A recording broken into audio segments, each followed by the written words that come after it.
नमस्कार दोस्तों, जय श्री राधे कृष्ण। श्रीमद् भगवत गीता में कही गई भगवान श्री कृष्ण की बातें आज भी हमारे जीवन में आगे बढ़ते रहने की प्रेरणा देती है। ऐसे में किसी भी परेशानी का हल पाने और जीवन में सफलता पाने के लिए भगवत गीता की बातों को हर रोज सुनना चाहिए। माना जाता है कि जो भी व्यक्ति भगवत गीता के इन अनमोल विचारों का अपने जीवन में अनुसरण कर लेता है, वह हर काम में अवश्य ही सफलता को प्राप्त कर लेता है और उसे मानसिक शांति भी मिलती है। तो चलिए शुरू करते हैं। श्रीमद् भागवत गीता एक परम रहस्यमय ग्रंथ है। इसमें संपूर्ण वेदों का सार संग्रह किया गया है। इसका आशय इतना गूढ़ और गंभीर है कि आजीवन निरंतर अभ्यास करते रहने पर भी उसका अंत नहीं आता।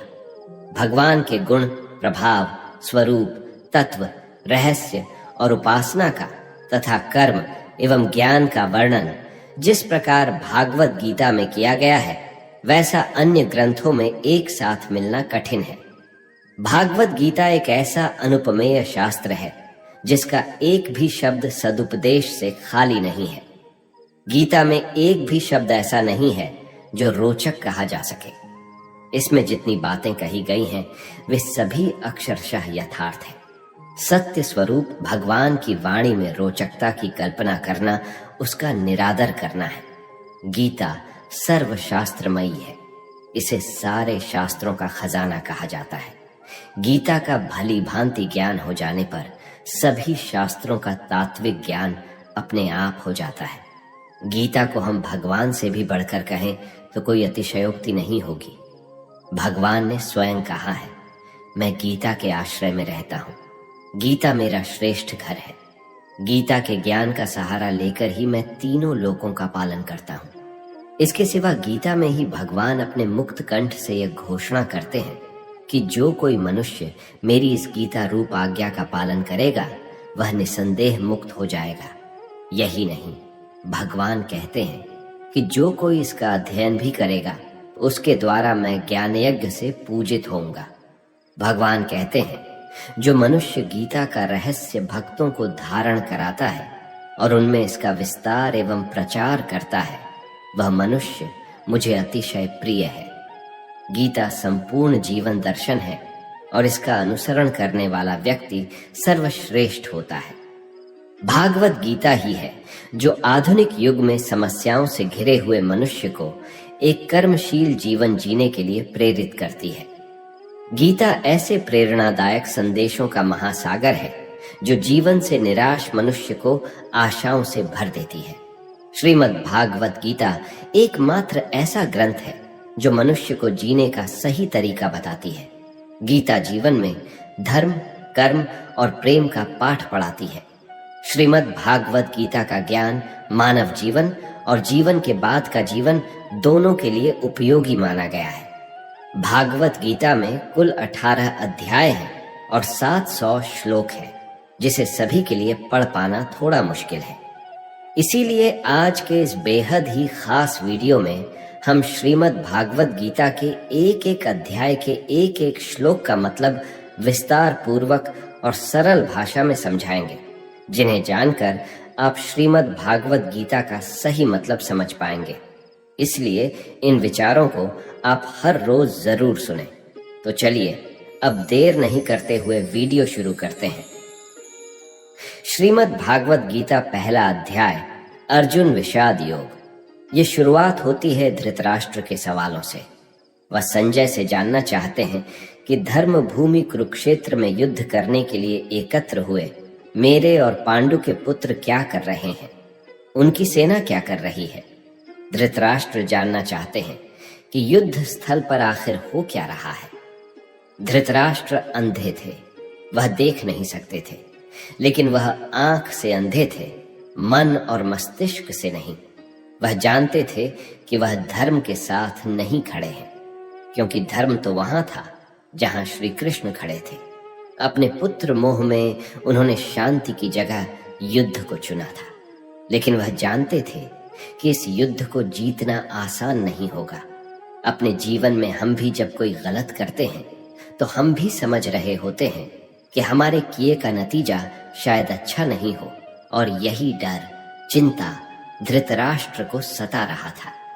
संजय आंखों देखा हाल बताते हुए उत्तर देते हैं कि हे राजन, दुर्योधन पांडवों की सेना के व्यूह को देख रहे हैं और यह बात गुरु द्रोणाचार्य को जाकर बताते हैं। संजय को दिव्य दृष्टि प्राप्त हुई थी। वह युद्ध क्षेत्र से दूर रहते हुए भी युद्ध को देख सकते थे।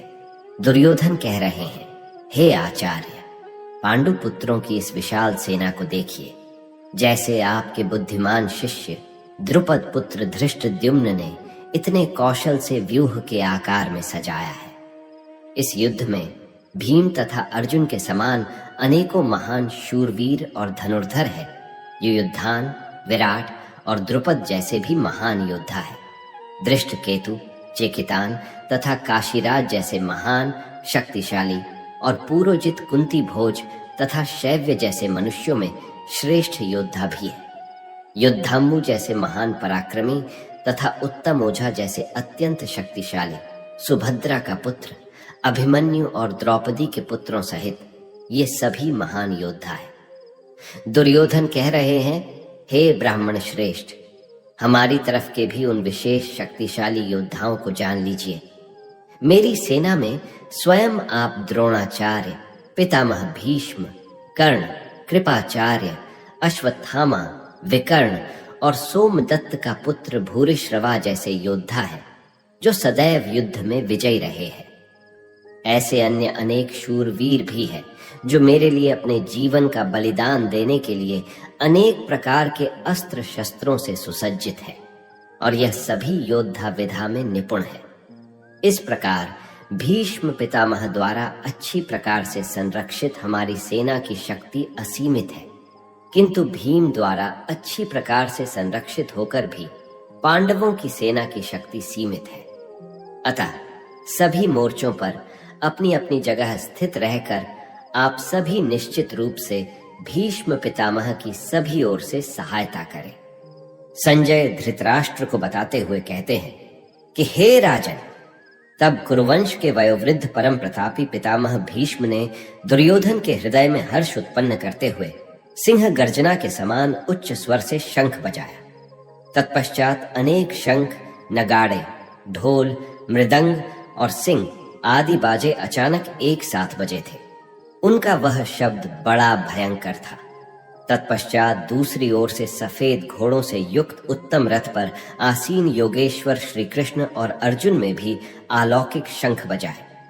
हृदय के सर्वस्व ज्ञाता श्री कृष्ण ने पांचजन्य नामक, अर्जुन ने देवदत्त नामक और भयानक कर्म वाले भीमसेन ने पौंड नामक महाशंख बजाया। हे राजन, कुंती पुत्र राजा युधिष्ठिर में अनंत विजय नामक और नकुल तथा सहदेव में स्वघोष और मणिपुष्पक नामक शंख बजाए।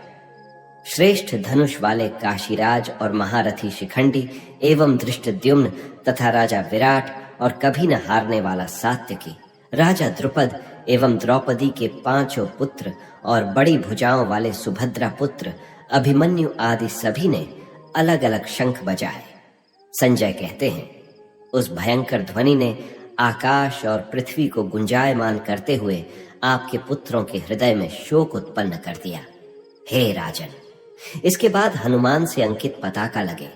रथ पर आसीन पांडु पुत्र अर्जुन ने धनुष उठाकर तीर चलाने की तैयारी के समय धृतराष्ट्र के पुत्रों को देखकर हृदय के सर्वस्व झाता श्री कृष्ण से प्रार्थना करते हुए कहा कि हे अच्युत, कृपा करके मेरे रथ को दोनों सेनाओं के बीच में खड़ा करें, जिससे मैं युद्ध भूमि में उपस्थित युद्ध की इच्छा रखने वालों को देख सकूं कि इस युद्ध में मुझे किन किन से एक साथ युद्ध करना है। मैं उनको भी देख सकूं जो ये राजा लोग यहाँ पर धृतराष्ट्र के दुर्बुद्धि पुत्र दुर्योधन के हित की इच्छा से युद्ध करने के लिए एकत्रित हुए हैं।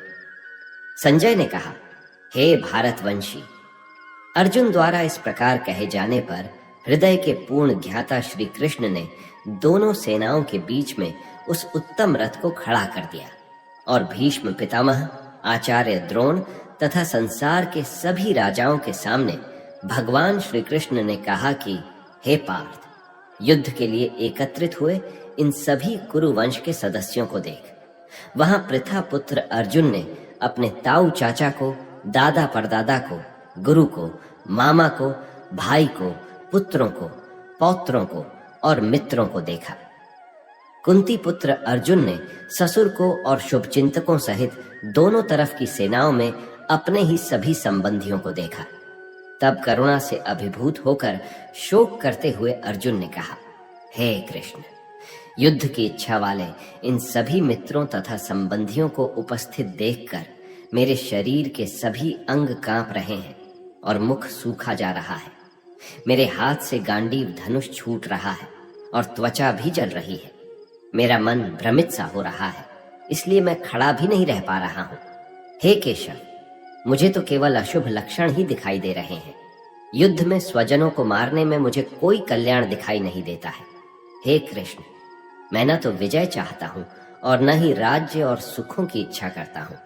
हे गोविंद, हमें ऐसे राज्य, सुख अथवा इस जीवन से भी क्या लाभ है जिनके साथ हमें राज्य आदि सुखों को भोगने की इच्छा है। वही गुरुजन, परिवारजन, पुत्रगण, पितामह, मामा, ससुर और सारे संबंधी अपने जीवन के सभी सुखों को त्याग कर इस युद्ध भूमि में खड़े हैं।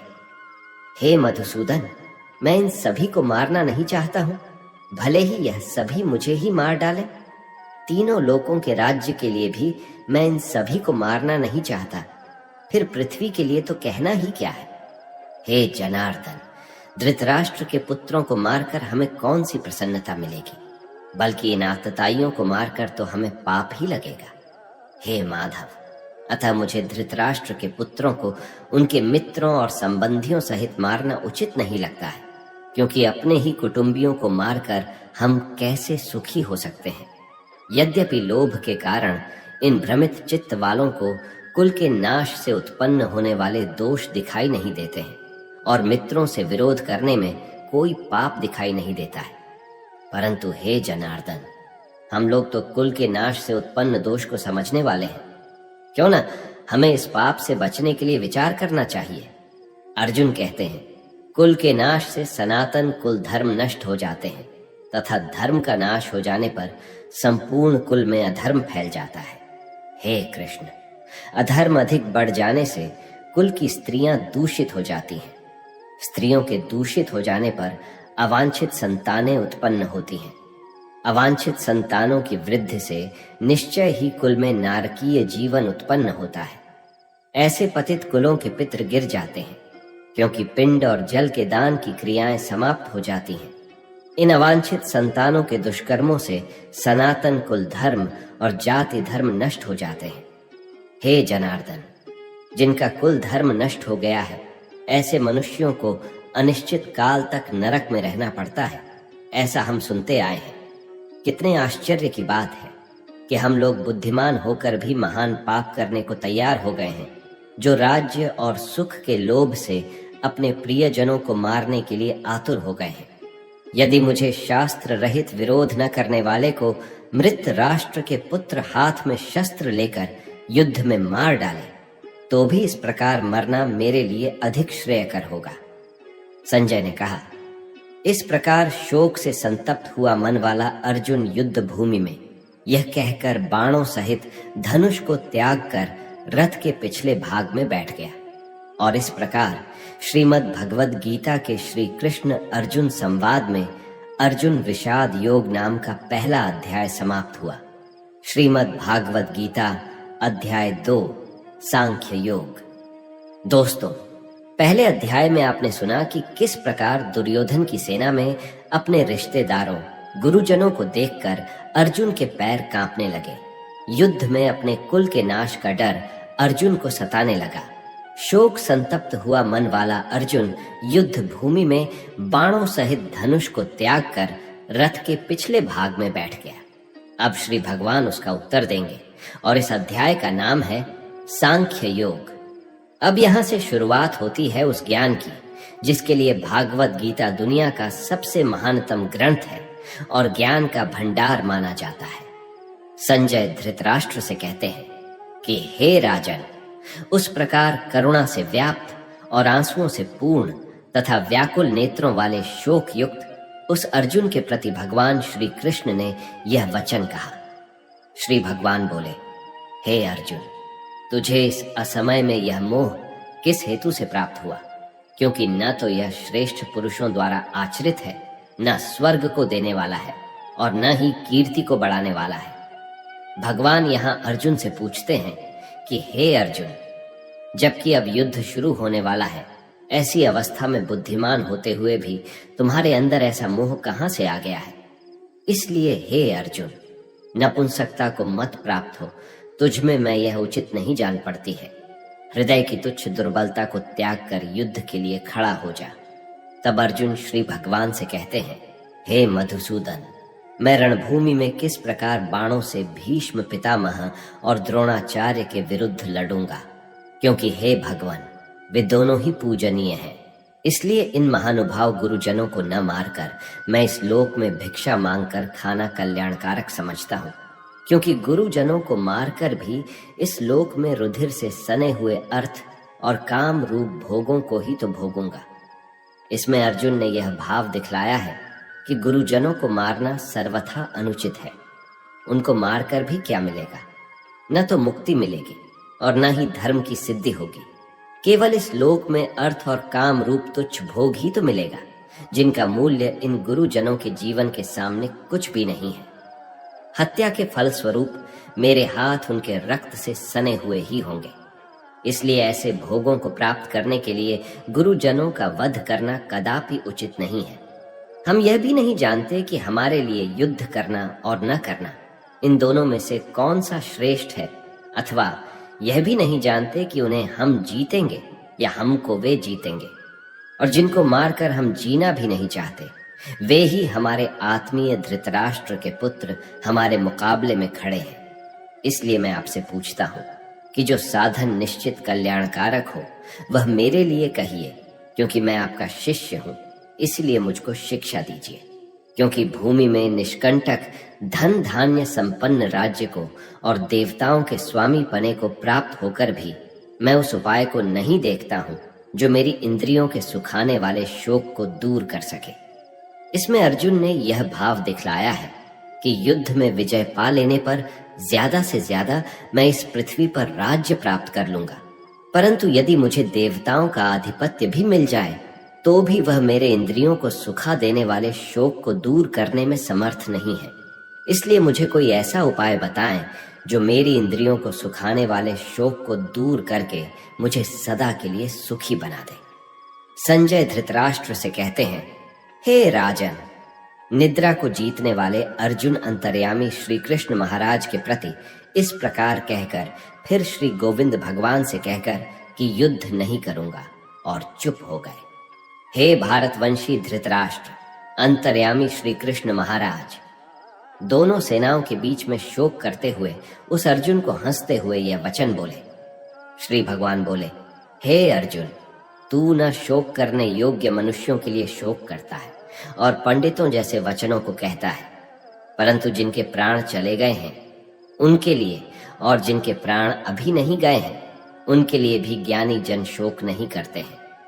न तो ऐसा ही है कि मैं किसी काल में नहीं था, तू नहीं था, अथवा यह राजा लोग नहीं थे, और न ऐसा ही है कि इससे आगे हम सब नहीं रहेंगे।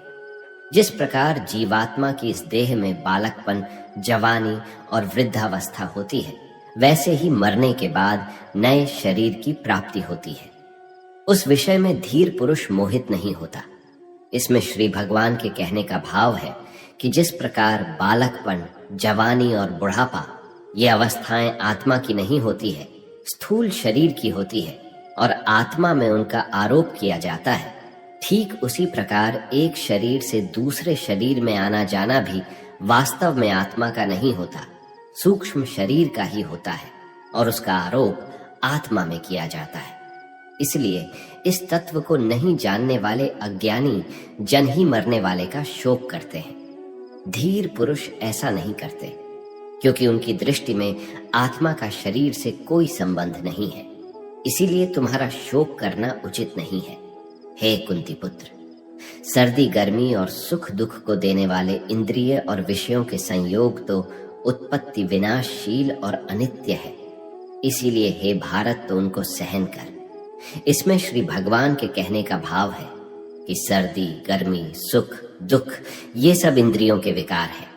इसलिए उसे क्षणभंगुर और अनित्य समझ और शोक मत कर। क्योंकि हे पुरुष, श्रेष्ठ दुख सुख को समान समझने वाले जिस धीर पुरुष को यह इंद्रिय और विषयों के संयोग व्याकुल नहीं करते, वह मोक्ष के योग्य होता है। दोस्तों, हमारे जीवन में भी दुख आने पर हम दुखी हो जाते हैं, जबकि ज्ञानी पुरुष जानता है कि अगर दुख घर में प्रवेश किया है तो सुख भी जरूर दरवाजे पर ही खड़ा होगा। इसलिए जो मनुष्य किसी भी विषम परिस्थिति से व्याकुल नहीं होता, वैसा ज्ञानी मनुष्य परमात्मा की प्राप्ति का पात्र बन जाता है। असत वस्तुओं की सत्ता नहीं है और सत का अभाव नहीं है।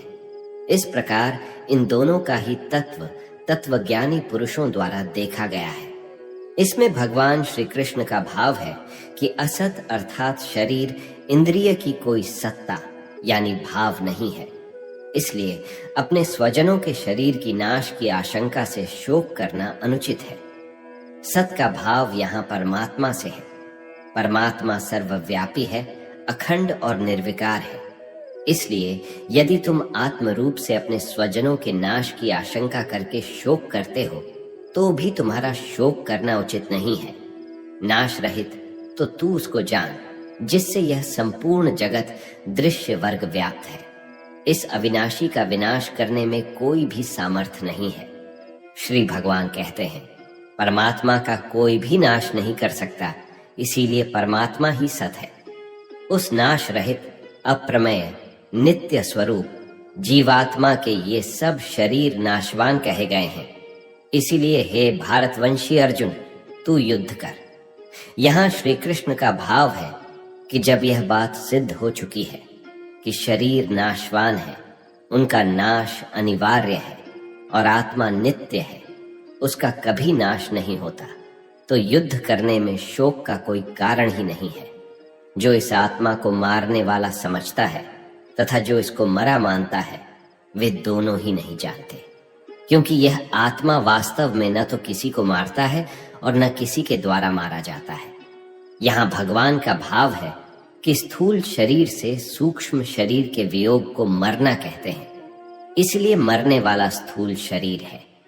इसी तरह स्थूल शरीर की क्रिया से किसी दूसरे स्थूल शरीर के प्राणों का वियोग होता है, उसे मारने वाला कहते हैं। इसलिए मारने वाला भी शरीर ही है, आत्मा नहीं है। किंतु शरीर के धर्मों को अपने में अध्यारोपित करके अज्ञानी लोग आत्मा को मारने वाला मान लेते हैं। इसलिए उनको उन कर्मों का फल भोगना पड़ता है। यह आत्मा किसी काल में भी न तो जन्मता है और न मरता ही है, तथा न यह उत्पन्न होकर फिर होने वाला ही है, क्योंकि यह अजन्मा, नित्य, सनातन और पुरातन है। शरीर के मारे जाने पर भी यह नहीं मारा जाता। हे पृथा पुत्र अर्जुन, जो पुरुष इस आत्मा को नाश रहित, नित्य, अजन्मा और अव्यय जानता है, वह पुरुष कैसे किसको मरवाता है और कैसे किसको मारता है। यहाँ श्री भगवान का भाव है कि स्थूल शरीर द्वारा किसी को मारना या मरवाना यह आत्मा का काम नहीं है। इसलिए किसी के लिए भी किसी प्रकार का शोक करना उचित नहीं है। जैसे मनुष्य पुराने वस्त्रों को त्याग कर दूसरे नए वस्त्रों को ग्रहण करता है, वैसे ही जीवात्मा पुराने शरीरों को त्याग कर दूसरे नए शरीरों को प्राप्त होता है। इस आत्मा को शस्त्र नहीं काट सकते, इसको आग नहीं जला सकती, इसको जल गीला नहीं कर सकता और वायु इसे सुखा नहीं सकती है। यह आत्मा नित्य, सर्वव्यापी, अचल, स्थिर रहने वाला और सनातन है। यह आत्मा अव्यक्त है, अर्थात आत्मा किसी भी इंद्रिय के द्वारा जाना नहीं जा सकता है। यह आत्मा अचिंत्य है, अर्थात आत्मा मन का भी विषय नहीं है। यह आत्मा विकार रहित कहा जाता है। इसीलिए हे अर्जुन, इस आत्मा को उपर्युक्त प्रकार से जानकर तू शोक करने योग्य नहीं है, अर्थात तुझे शोक करना उचित नहीं है। किंतु यदि तू इस आत्मा को सदा जन्म लेने वाला तथा सदा मरने वाला मानता है, तो भी हे महाबाहो, तू इस प्रकार शोक करने के योग्य नहीं है। क्योंकि इस मान्यता के अनुसार जन्मे हुए की मृत्यु निश्चित है और मरे हुए का जन्म निश्चित है। इससे भी इस बिना उपाय वाले विषय में तू शोक करने के योग्य नहीं है। हे अर्जुन, संपूर्ण प्राणी जन्म से पहले अप्रकट थे और मरने के बाद भी अप्रकट हो जाने वाले हैं। केवल बीच में ही प्रकट है। फिर ऐसी स्थिति में क्या शोक करना है? कोई एक महापुरुष ही इस आत्मा को आश्चर्य की भांति देखता है, वैसा ही दूसरा कोई महापुरुष ही इसके तत्व का आश्चर्य की भांति वर्णन करता है, तथा दूसरा कोई अधिकारी पुरुष ही इसे आश्चर्य की भांति सुनता है, और कोई तो सुनकर भी इसको नहीं जानता। यहाँ श्री भगवान का भाव है कि आत्मा आश्चर्यमय है, इसलिए उसे देखने वाला संसार में कोई विरला ही होता है और वह उसे आश्चर्य की भांति देखता है। जो महापुरुष परमात्मा को जानने वाले हैं, जो संपूर्ण वेदों और शास्त्रों के ज्ञाता है, वे ही आत्मा का वर्णन कर सकते हैं, और उनका वर्णन करना भी आश्चर्य की भांति होता है। इस आत्मा के वर्णन को सुनने वाला सदाचारी आस्तिक पुरुष भी कोई विरला होता है, और उसका सुनना भी आश्चर्य की भांति होता है। हे अर्जुन, यह आत्मा सबके शरीरों में सदा ही आबादियां हैं, इसका कभी नाश नहीं हो सकता।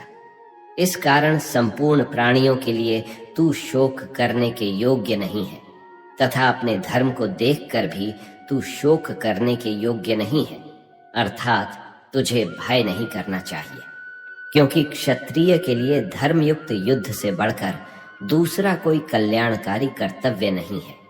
हे पार्थ, अपने आप प्राप्त हुए और खुले हुए स्वर्ग के द्वार रूपी इस प्रकार के युद्ध को भाग्यवान क्षत्रिय लोग ही पाते हैं। किंतु यदि तू इस धर्मयुक्त युद्ध को नहीं करेगा तो स्वधर्म और कीर्ति को खोकर पाप को प्राप्त होगा, तथा सब लोग अनंत काल तक तेरी अपकीर्ति की चर्चा करेंगे, और माननीय पौरुष के लिए अपकीर्ति मारण से भी बढ़कर है। और जिनकी दृष्टि में तू पहले बहुत सम्मानित होकर अब लघुता को प्राप्त होगा, वे महारथी लोग तुझे भय के कारण युद्ध से हटा हुआ मानकर तुम्हें डरपोक समझेंगे। तेरे वैरी लोग अर्थात तुम्हारे शत्रुगण तेरे सामर्थ्य की निंदा करते हुए तुझे बहुत से न कहने योग्य वचन भी कहेंगे। उससे अधिक दुख और क्या होगा? या तो तू युद्ध में मारा जाएगा और स्वर्ग को प्राप्त होगा, अथवा संग्राम में जीतकर पृथ्वी का राज्य भोगेगा। इस कारण हे अर्जुन, तू युद्ध के लिए निश्चित करके खड़ा हो जा। हार जीत, लाभ हानि और सुख दुखों को समान समझकर युद्ध के लिए तैयार हो जा। इस प्रकार युद्ध करने से तू पाप को नहीं प्राप्त होगा। हे पार्थ, यह बुद्धि तेरे लिए ज्ञान योग के विषय में कही गई, और अब तू इसको कर्मयोग के विषय में सुन। जिस बुद्धि को जानकर तू कर्मों के बंधन को भली भांति त्याग देगा, अर्थात सर्वथा नष्ट कर डालेगा। इस कर्मयोग में आरंभ का अर्थात बीज का नाश नहीं है, और उल्टा फल रूप दोष भी नहीं है, बल्कि इस कर्मयोग रूप धर्म का थोड़ा सा भी साधन जन्म मृत्यु रूप महान भय से रक्षा कर लेता है। यहाँ श्री भगवान के कहने का भाव है कि कर्मयोग का कभी नाश नहीं होता। इसके संस्कार साधक के अंतःकरण में स्थित हो जाते हैं, और वे साधक को दूसरे जन्म में पुनः साधन में लगा देते हैं।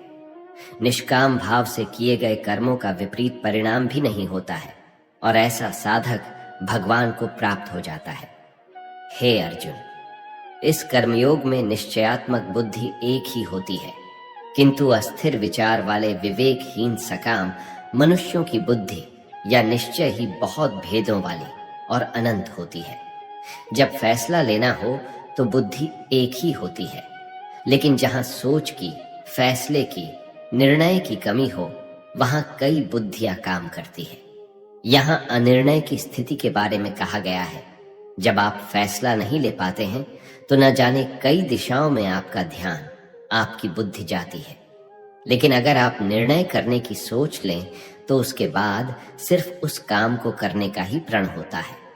हे अर्जुन, जो भोगों में तन्मय हो रहे हैं, जो कर्म फल के प्रशंसक वेद वाक्यों में ही प्रीति रखते हैं, जिनकी बुद्धि में स्वर्ग ही परम प्राप्य वस्तु है, और जिसके लिए स्वर्ग से बढ़कर दूसरी कोई वस्तु ही नहीं है, यानी ऐसे लोग जो कर्म के बदले में होने वाले सिर्फ फल या लाभ की बात करते हैं तो वह कर्म नहीं स्वार्थ बन जाता है, उसे कर्म नहीं कह सकते।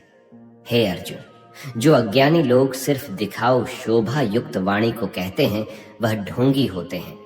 वह कहते बहुत कुछ है लेकिन करते बहुत कम है। ऐसे लोगों से बचकर रहना चाहिए।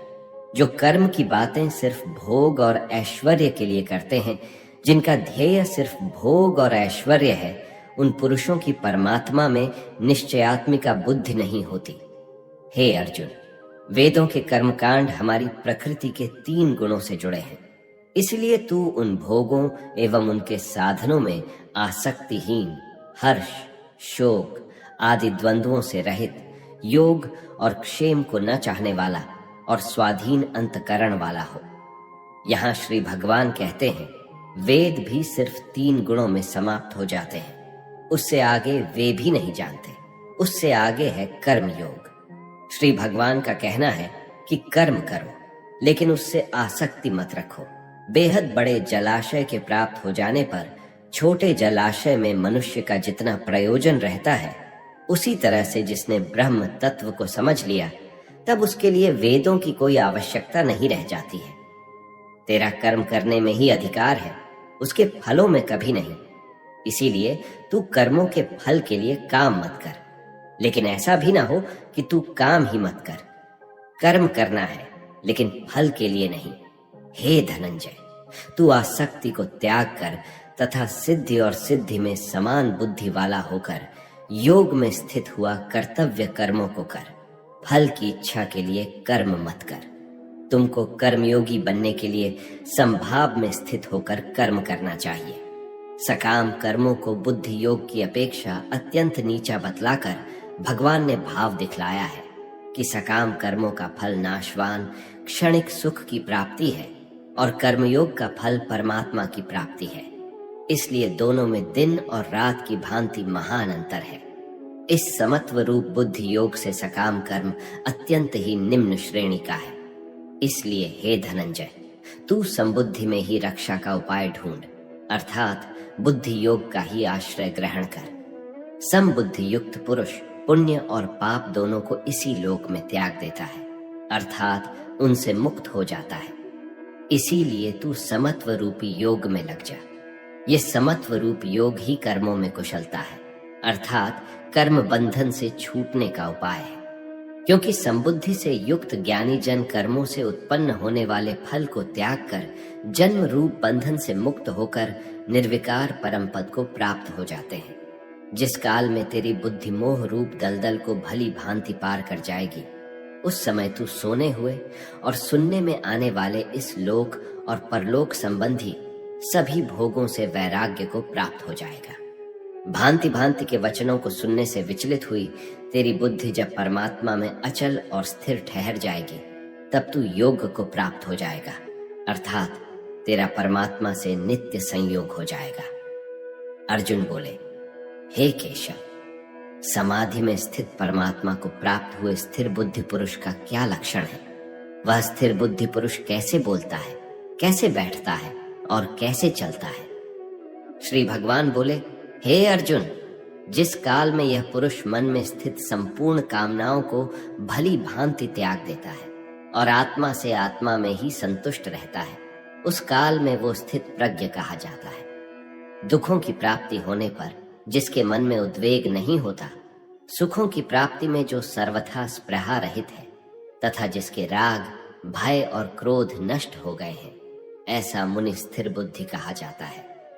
जो पुरुष सर्वत्र स्नेह रहित होकर शुभ या अशुभ वस्तुओं को प्राप्त होकर न प्रसन्न होता है और न द्वेष करता है, उसकी बुद्धि स्थिर है। कछुआ सब ओर से अपने अनुभव को जैसे समेट लेता है, वैसे ही जब यह पुरुष इंद्रियों के विषयों से इंद्रियों को सब प्रकार से हटा लेता है, तब उसकी बुद्धि स्थिर है, ऐसा समझना चाहिए। इसलिए साधक को चाहिए कि वह उन संपूर्ण इंद्रियों को वश में करके समाहित चित्त होकर मेरा ध्यान करे, क्योंकि जिस पुरुष की इंद्रियां वश में होती हैं, उसी की बुद्धि स्थिर हो जाती है। विषयों का चिंतन करने वाले पुरुष की उन विषयों में आसक्ति हो जाती है। आसक्ति से उन विषयों की कामना उत्पन्न होती है। और कामना में विघ्न पड़ने से क्रोध उत्पन्न होता है। क्रोध से भ्रम पैदा होता है। स्मृति में भ्रम हो जाने से बुद्धि का नाश हो जाता है और बुद्धि का नाश हो जाने से उस पुरुष का पतन हो जाता है। जिस प्रकार हवा के झोंके नाव को भटका देती है, ठीक उसी प्रकार मनुष्य की इंद्रियां उसकी बुद्धि को भटका देती है। इसलिए हे महाबाहो, जिस पुरुष की इंद्रियां उसके वश में होती है, उसी की बुद्धि स्थिर है। भगवान श्री कृष्ण कहते हैं, जिस प्रकार समुद्र की स्थिति अचल है, भारी से भारी आंधी तूफान आने पर या अनेक नदियों के जल प्रवाह उसमें प्रविष्ट होने पर भी वह अपनी स्थिति से विचलित नहीं होता, मर्यादा का त्याग नहीं करता, उसी प्रकार परमात्मा के स्वरूप में स्थित योगी की स्थिति भी सर्वथा अचल होती है। बड़े से बड़े सांसारिक सुख दुखों का सहयोग वियोग होने पर भी उसकी स्थिति में जरा भी अंतर नहीं पड़ता। वह योगी परमात्मा में नित्य, निरंतर, अटल और एक रस स्थित रहता है। जो मनुष्य संपूर्ण कामनाओं को त्याग कर ममता रहित, अहंकार रहित और स्पृहा रहित होकर विचरण करता है, वही मनुष्य शांति को प्राप्त कर पाता है। हे पार्थ, यह आध्यात्मिक जीवन का पथ है, अर्थात ब्रह्मा की प्राप्ति का पथ है, जिसे प्राप्त करके मनुष्य कभी मोहित नहीं होता है। यदि कोई जीवन के अंतिम समय में भी इस पथ पर स्थित हो जाता है, तब भी वह मेरे परम धाम को प्राप्त होता। इस प्रकार उपनिषद, ब्रह्म विद्या तथा योग शास्त्र रूप श्रीमद् भागवत गीता के श्री कृष्ण अर्जुन संवाद में सांख्य योग नाम का दूसरा अध्याय संपूर्ण हुआ है। श्रीमद् भागवत गीता अध्याय 3 कर्म योग। अर्जुन पूछते हैं, हे जनार्दन, यदि आपको कर्म की अपेक्षा ज्ञान श्रेष्ठ लगता है, तो फिर हे केशव, मुझे इस भयंकर कर्म में क्यों लगा रहे हैं? आप मिले हुए वचनों को कहकर मेरी बुद्धि को मानो मोहित कर रहे हैं। इसलिए एक बात बताओ प्रभु, जिससे मेरी उलझन दूर हो सके, जिससे मैं कल्याण को प्राप्त हो जाऊं। श्री भगवान बोले, हे निष्पाप, इस दुनिया में 2 प्रकार की निष्ठा यानी 2 प्रकार का विश्वास है। एक है सांख्य योग, जिसका रिश्ता ज्ञान से है, और दूसरा है कर्म योग, जिसका लेना देना सिर्फ कर्म से है। अपनी इंद्रियों को वश में कर परमात्मा में ध्यान लगाना ज्ञान योग से होता है, और इसको कहते हैं संन्यास या सांख्य योग। और दूसरा होता है कर्म योग, मतलब निष्काम कर्म करके फल में आसक्ति न रखना। मनुष्य न तो कर्मों का आरंभ किए बिना निष्कर्षता को यानी योग निष्ठा को प्राप्त होता है, और न कर्मों के केवल त्याग मात्र से सिद्धि यानी सांख्य निष्ठा को ही प्राप्त होता है। अर्थात कर्म को छोड़ देने से या उसे त्याग देने से न तो कोई सन्यासी बन सकता है और न ही कोई कर्मयोगी बन सकता है। निस्संदेह कोई भी मनुष्य किसी भी काल में क्षण मात्र भी बिना कर्म किए नहीं रहता, क्योंकि सारा मनुष्य समुदाय कर्म करने के लिए ही पैदा हुआ है। बिना कर्म किए कोई रह नहीं सकता है। जो मंदबुद्धि मनुष्य सिर्फ दिखावे के लिए कहता है कि उसने समस्त इंद्रियों को वश में कर लिया है, परंतु वह मन ही मन उन इंद्रियों के विषयों का चिंतन करता रहता है, वह मनुष्य मिथ्याचारी अर्थात दंभी कहा जाता है। किंतु हे अर्जुन, जो पुरुष मन से इंद्रियों को वश में करके अनासक्त हुआ समस्त इंद्रियों द्वारा कर्म योग का आचरण करता है, वही श्रेष्ठ है, अर्थात वही कर्म योगी है। तू शास्त्र विहित कर्तव्य कर्म कर, क्योंकि कर्म न करने की अपेक्षा कर्म करना श्रेष्ठ है, तथा कर्म न करने से तेरा शरीर निर्वाह भी नहीं सिद्ध होगा। अर्थात तू सिर्फ अपने कर्तव्यों का पालन कर, क्योंकि कर्म नहीं करने से तेरा जन्म लेना भी बेकार हो जाएगा। हे अर्जुन, तू यज्ञ समझकर अपना कर्म कर। जिस प्रकार यज्ञ समाज और प्रजा की भलाई के लिए किया जाता है, उसी तरह तू इस युद्ध को यज्ञ समझकर अर्थात अपना कर्तव्य समझकर कर्म कर। प्रजापति ब्रह्मा ने इस दुनिया की शुरुआत में यज्ञ को रचकर अपनी जनता को कहा कि तुम लोग इस यज्ञ के द्वारा वेदी को प्राप्त हो, और यह यज्ञ तुम लोगों को इच्छित भोग प्रदान करने वाला हो। यज्ञ एक तरीके से हमें रास्ता दिखाता है, हमें कर्म करना सिखाता है। ब्रह्मा कहते हैं कि यज्ञ के द्वारा देवताओं को खुश करना चाहिए, और फिर वे देवता खुश होकर के हम सबकी भलाई करेंगे। इस प्रकार निस्वार्थ भाव से एक दूसरे को उन्नत करते हुए तुम लोग परम कल्याण को प्राप्त हो जाओगे। यज्ञ करके जब आप देवताओं की पूजा करते हैं तो वह बिना मांगे ही आपकी सारी इच्छाओं को पूरा कर देते हैं। लेकिन जो यज्ञ नहीं करता उस यज्ञ से देवताओं को प्रणाम नहीं करता, लेकिन फिर भी अपनी इच्छाओं को पूरा करना चाहता है, उसे चोर समझना चाहिए। अर्थात बिना कर्म किए कोई चाहता है कि उसे सब कुछ मिल जाए तो उसे चोर ही तो समझना चाहिए। यज्ञ से बचे हुए अन्न को खाने वाले श्रेष्ठ पुरुष सब पापों से मुक्त हो जाते हैं, और जो पापी लोग अपना शरीर पोषण करने के लिए ही अन्न पकाते हैं वे तो पाप को ही खाते हैं। अर्थात जो लोग ईश्वर को याद किए बिना अपने जिंदा रहने में ही लगे रहते हैं उन्हें चोर समझना चाहिए। अगर अन्न खत्म हो जाए तो सब खत्म हो जाएंगे। संपूर्ण प्राणी अन्न से उत्पन्न होते हैं। अन्न की उत्पत्ति वृष्टि से होती है, यानी कि बारिश, और बारिश यज्ञ से होती है, और यज्ञ कर्मों से होते हैं, और कर्म की उत्पत्ति वेद से। हमारी संस्कृति का सारा ज्ञान वेद से ही तो आया है, और वेद परमपिता परमात्मा से उत्पन्न हुआ है। इससे सिद्ध होता है कि यज्ञ और ईश्वर में सीधा संबंध है। हे पार्थ, जो पुरुष परंपरा से नहीं चलता, सृष्टि चक्र के नियमों का पालन नहीं करता, अर्थात अपने कर्तव्य का पालन नहीं करता, वह इंद्रियों के द्वारा भोगों को भोगने वाला पापी पुरुष व्यर्थ ही जीता है। परंतु जो मनुष्य आत्मा में ही रामण करने वाला और आत्मा में ही तृप्त तथा आत्मा में ही संतुष्ट हो, उसके लिए कोई कर्तव्य नहीं है। आत्मा का मतलब यहाँ सबसे बड़ा सच है, और जो सत्य को समझता है, सत्य में ही खुश होकर सत्य में ही रहता है, उसके लिए कोई कर्तव्य नहीं है। लेकिन ऐसा कोई लाखों करोड़ों में एक होता है। उस महापुरुष का इस विश्व में न तो कर्म करने से कोई प्रयोजन रहता है और न कर्मों के न करने से ही कोई प्रयोजन रहता है, तथा संपूर्ण प्राणियों में भी इसका स्वार्थ से कोई संबंध नहीं रहता। कहने का सीधा मतलब है, जिसे परमात्मा मिल चुका है वह कोई और दूसरा कर्म क्यों करे। इसलिए तू निरंतर आसक्ति से रहित होकर, अर्थात अपनी इच्छा को त्याग कर सदा कर्तव्य कर्म को भली भांति करता रहे, क्योंकि आसक्ति से रहित होकर कर्म करता हुआ मनुष्य परमात्मा को प्राप्त हो जाता है। बहुत से ऐसे लोग हैं जो कर्म करते हुए ही परम सिद्धि को प्राप्त हुए थे। जनक आदि ज्ञानी जन भी आसक्ति रहित कर्म द्वारा ही परम सिद्धि को प्राप्त हुए थे। इसलिए तुझे कर्म करना ही उचित है। श्रेष्ठ पुरुष जो जो आचरण करता है, अन्य पुरुष भी वैसा वैसा ही आचरण करते हैं। वह जो कुछ प्रमाण देता है, समस्त मनुष्य समुदाय उन्हीं के पद चिन्हों पर अपने रास्ते चुनता है। इसलिए सज्जन व्यक्तियों को सदैव अच्छा व्यवहार करना चाहिए। हे अर्जुन, मेरा इन तीनों लोकों में न तो कुछ कर्तव्य है और न ही कोई वस्तु प्राप्त करने योग्य है, फिर भी मैं कर्म में ही बरतता हूँ।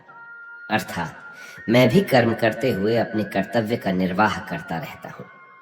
श्री भगवान कहते हैं, हे पार्थ, यदि मैं कर्मों को करने में सावधानी न बरतूं तो बड़ा अनर्थ हो जाएगा, क्योंकि मनुष्य सब प्रकार से मेरे ही मार्ग का अनुसरण करते हैं। इसीलिए यदि मैं कर्म न करूं तो यह सब मनुष्य नष्ट भ्रष्ट हो जाएंगे और मैं संकर्ता का करने वाला हो जाऊंगा तथा इस समस्त प्रजा को नष्ट करने वाला बन जाऊंगा। हे भारत, जिनमें समझ नहीं होती वह कर्म में आसक्त होकर कर्म करते हैं। आसक्ति रहित विद्वान को भी चाहिए कि वह भी लोगों को सही दिशा दिखाने के लिए उसी प्रकार कर्म करे। जो ज्ञानी हैं, जिन्हें ईश्वर की सच्चाई मालूम हो चुकी है, उनकी यह जिम्मेदारी बन चुकी है कि उनके काम करने के तरीके से कहीं किसी और के मन में काम करने के प्रति अश्रद्धा या अपमान न पैदा हो जाए। इसलिए उन ज्ञानी जनों के लिए यह जरूरी है कि वह ऐसा उदाहरण सामने रखें जिससे हर कोई अपना कर्म, अपना कर्तव्य करने के लिए प्रेरित हो। वास्तव में संपूर्ण कर्म सब प्रकार से प्रकृति के गुणों द्वारा किए जाते हैं, तो भी जिसका अंतकरण अहंकार से मोहित हो रहा है, ऐसा अज्ञानी मैं करता हूं, ऐसा मानता है। तामसिक गुण वाले व्यक्ति आलस्य या नींद इसी प्रकार के कर्म करते हैं। राजसिक गुण वाले बात पर शौर्य या बहादुरी दिखाने का काम करते हैं। लेकिन ज्ञानी मनुष्य जानते हैं उसके गुण ही उससे कर्म करवा रहे हैं, और जो ज्ञानी नहीं होते वह समझते हैं कि सब कुछ वही कर रहे हैं। कर्म में लगे हुए ज्ञानियों को यह जानना चाहिए कि गुण ही उनसे कर्म करवाते हैं, वह खुद कुछ भी नहीं करते। और जो ज्ञानी इस बात को समझ लें तो यह उनकी जिम्मेदारी होती है कि वह अज्ञानियों को समझाए कि कर्म ही उनका धर्म है। श्री कृष्ण अर्जुन से कहते हैं कि तुम मुझ अंतर्यामी परमात्मा में अपने सारे कर्मों को अर्पण कर आशा और ममता को छोड़कर युद्ध करो। जो कोई मनुष्य दोष दृष्टि से रहित और श्रद्धा युक्त होकर मेरे इस मत का सदा अनुसरण करते हैं, वे भी संपूर्ण कर्मों से छूट जाते हैं। परंतु जो मनुष्य मुझ में दोषारोपण करते हुए मेरे इस मत के अनुसार नहीं चलते हैं, उन मूर्खों को तो संपूर्ण ज्ञानों में मोहित और नष्ट हुआ ही समझ। इस प्रकार उपनिषद, ब्रह्म विद्या तथा योग शास्त्र रूप श्रीमद् भगवद गीता के श्री कृष्ण अर्जुन संवाद में कर्म योग नाम का 3रा अध्याय संपूर्ण हुआ। श्रीमद् भागवत गीता अध्याय 4, ज्ञान कर्म संन्यास योग। दोस्तों, जिस प्रकार कहावत है कि नेकी कर दरिया में डाल, ठीक उसी प्रकार कर्म का ज्ञान कहता है कि कर्म कर और उसे भगवान को समर्पित कर दे। गीता के 4थे अध्याय में श्री भगवान ज्ञान, कर्म और संन्यास योग के बारे में बताएंगे। तो चलिए सुनते हैं। भागवत गीता का अध्याय 4, ज्ञान कर्म संन्यास योग। श्री भगवान बोले, मैंने इस अविनाशी योग को सूर्य से कहा था, सूर्य ने अपने पुत्र मनु से कहा, और मनु ने अपने पुत्र राजा इक्ष्वाकु से कहा। हे परंतप अर्जुन, इस प्रकार परंपरा से प्राप्त इस योग को राजर्षियों ने जाना, किंतु उसके बाद योग बहुत काल से इस पृथ्वी लोक में लुप्त हो गया। तू मेरा भक्त और प्रिय सखा है, इसलिए यह पुरातन योग आज मैंने तुझको कहा है, क्योंकि यह बड़ा ही उत्तम रहस्य है, अर्थात गुप्त रखने योग्य विषय है। अर्जुन बोले, आपका जन्म तो अभी हाल का है और सूर्य का जन्म बहुत पुराना है, अर्थात कल्प के आदि में हो चुका था। तब मैं इस बात को कैसे समझूं कि आप ही ने कल्प के आदि में सूर्य से यह योग कहा था। श्री भगवान बोले, हे परंतप अर्जुन, मेरे और तेरे बहुत से जन्म हो चुके हैं, उन सब को तू नहीं जानता, किंतु मैं जानता हूं। मैं अजन्मा और अविनाशी स्वरूप होते हुए भी तथा समस्त प्राणियों का ईश्वर होते हुए भी अपनी प्रकृति को अधीन करके अपनी योग्य माया से प्रकट होता हूं।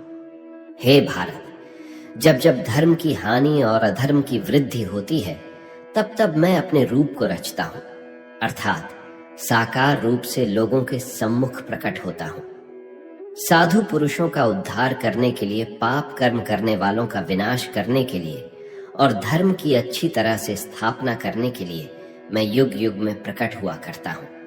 हे अर्जुन, मेरे जन्म और कर्म दिव्य है, अर्थात निर्मल और अलौकिक है। इस प्रकार जो मनुष्य इस तत्व को अच्छे से जान लेता है, वह शरीर को त्याग कर फिर जन्म को प्राप्त नहीं होता, किंतु मुझे ही प्राप्त होता है। पहले भी जिनके राग, भय और क्रोध सर्वथा नष्ट हो गए थे और जो मुझ में अनन्य प्रेम पूर्वक स्थिर रहते थे, ऐसे मेरे आश्रित रहने वाले बहुत से भक्त से ऊपर युक्त ज्ञान रूपी ताप से पवित्र होकर मेरे स्वरूप को प्राप्त हो चुके हैं। हे अर्जुन, जो भक्त मुझे जिस प्रकार भजते हैं, मैं भी उनको उसी प्रकार भजता हूं, क्योंकि सभी मनुष्य सब प्रकार से मेरे ही मार्ग का अनुसरण करते हैं। इस मनुष्य लोक में कर्मों के फल को चाहने वाले लोग देवताओं का पूजन किया करते हैं, क्योंकि उनको कर्मों से उत्पन्न होने वाली सिद्धि शीघ्र मिल जाती है। ब्राह्मण, क्षत्रिय, वैश्य और शूद्र, इन 4 वर्णों का समूह गुण और कर्मों के अनुसार मेरे द्वारा रचा गया है। इस प्रकार सृष्टि रचना आदि कर्म का कर्ता होने पर भी मुझ अविनाशी परमेश्वर को तू वास्तव में अकर्ता ही जान। कर्मों के फल में मेरी स्पृहा नहीं है, इसलिए मुझे कर्म लिप्त नहीं करते। यहाँ श्री भगवान के कहने का भाव है कि कर्म करो, लेकिन फल की इच्छा से नहीं। बस अपना कर्म करते जाओ और आगे बढ़ते जाओ। पूर्व काल में पूर्वजों ने भी इस प्रकार मेरे बताए अनुसार ही कर्म किए हैं और मोक्ष को प्राप्त हुए हैं। इसलिए अगर तू भी मोक्ष को पाना चाहता है तो पूर्वजों द्वारा सदा से किए जाने वाले कर्मों को ही कर। कर्म क्या है और अकर्म क्या है, इस प्रकार इसका निर्णय करने में बुद्धिमान पुरुष भी मोहित हो जाते हैं।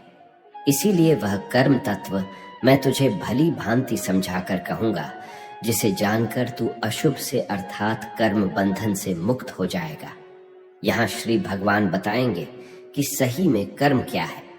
कर्म का स्वरूप भी जानना चाहिए और अकर्म का स्वरूप भी जानना चाहिए तथा विकर्म का स्वरूप भी जानना चाहिए।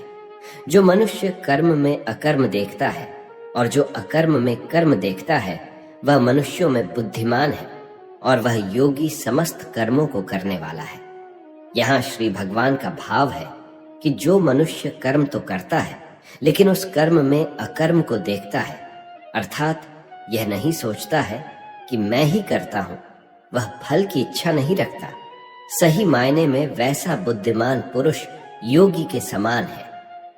हे अर्जुन, जिसके संपूर्ण कर्म बिना कामना और संकल्प के होते हैं तथा जिसके समस्त कर्म ज्ञान रूपी अग्नि के द्वारा भस्म हो गए हैं, अर्थात जो कर्मों के बंधन से मुक्त हो चुके हैं, जिन्हें परमात्मा की प्राप्ति हो गई है, उस महापुरुष को ज्ञानी जन भी पांडित्य कहते हैं।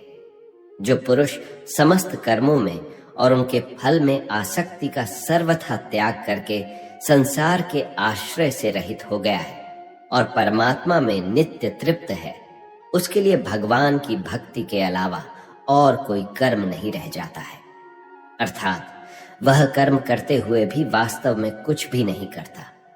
जिसने अपने मन और इंद्रियों को जीत लिया है और जिसने समस्त भोगों की सामग्री का परित्याग कर दिया है, ऐसा आशा रहित पुरुष केवल शरीर संबंधी कर्म करता हुआ भी पापों को नहीं प्राप्त होता है। जिसको बिना मांगे जो मिले उसी में संतुष्ट रहता है, जो न किसी से ईर्ष्या करता है और न द्वेष, जो सुख दुख को एक समान भाव से देखता है, ऐसा मनुष्य कर्म योगी कहलाता है। जिसकी आसक्ति सर्वथा नष्ट हो गई है, जो अपने देह पर अभिमान नहीं करता और जो ममता से रहित हो गया है, जिसका चित्त निरंतर परमात्मा के ज्ञान में स्थित रहता है, वैसा कर्मयोगी अपना कर्म यज्ञ की तरह करता है और मोक्ष को प्राप्त होता है। जो अपना सब कुछ परमात्मा को अर्पित कर देता है, जिसके लिए परमात्मा ही सब कुछ है, जो अपने हर कर्म में परमात्मा को देखता है और हर कर्म परमात्मा के लिए करता है, वैसा कर्मयोगी मोक्ष का अधिकारी होता है। कुछ योगी देवताओं को सब कुछ मानकर यज्ञ को उनको समर्पित करते हैं और जो पहुंचे हुए कर्म योगी होते हैं, वह ब्रह्मा को सब कुछ मानकर यज्ञ को सौंपते हैं। चाहे आप राम, कृष्ण, शिव या दुर्गा या अपने इष्ट को सब कुछ सौंप कर यज्ञ करें या ब्रह्म को सबसे बड़ा सच मानकर कर्म करें, इससे कोई फर्क नहीं पड़ता है। बस यह याद रखना है कि आपका कर्म भी एक यज्ञ है, जिसमें आप उस ईश्वर को अपना सब कुछ सौंपकर बस काम में लग जाते हैं। जो योगी होते हैं वह अपने संयम की आग में अपने इंद्रियों को अर्थात अपनी इच्छाओं को डालकर भस्म कर देते हैं, और जो योगी नहीं होते हैं वह ठीक इसका उल्टा करते हैं। वह अपना सब कुछ इन इंद्रियों में भस्म कर देते हैं, अर्थात अपने इंद्रियों का गुलाम बन जाते हैं। अपनी इंद्रियों को वश में करने का सबसे बड़ा तरीका है ज्ञान। ज्ञान से ही योगी लोग अपने मन को नियंत्रण में करते हैं। जब भी कोई बुरा विचार आता है तो उनका ज्ञान ही उसे बताता है कि उनका लक्ष्य यह नहीं है। कई पुरुष द्रव्य संबंधी यज्ञ करने वाले हैं, कितने ही तपस्या रूप यज्ञ करने वाले हैं तथा दूसरे कितने ही योग रूपी यज्ञ करने वाले हैं, कितने ही अहिंसा आदि तीक्ष्ण बातों से युक्त यत्नशील पुरुष स्वाध्याय रूप ज्ञान यज्ञ करने वाले हैं, इसलिए अपना यज्ञ चुनकर कर्म करें। दूसरे कितने ही योगी जन प्राण वायु में प्राण वायु को हवन करते हैं, वैसे ही अन्य योगी जन प्राण वायु में अपान वायु को हवन करते हैं, तथा अन्य कितने ही नियमित आहार करने वाले प्राणायाम परायण पुरुष प्राण और अपान की गति को रोककर प्राणों को प्राणों में ही हवन किया करते हैं। ये सभी साधक यज्ञों द्वारा पापों का नाश कर देने वाले और यज्ञों को जानने वाले हैं। प्राण का अर्थ है सांस अंदर खींचना और अप्राण का अर्थ है सांस को छोड़ना। कौन कितना पहुंचा हुआ योगी है, उसकी अलग अलग अवस्था होती है। यहाँ श्री भगवान यही समझा रहे हैं।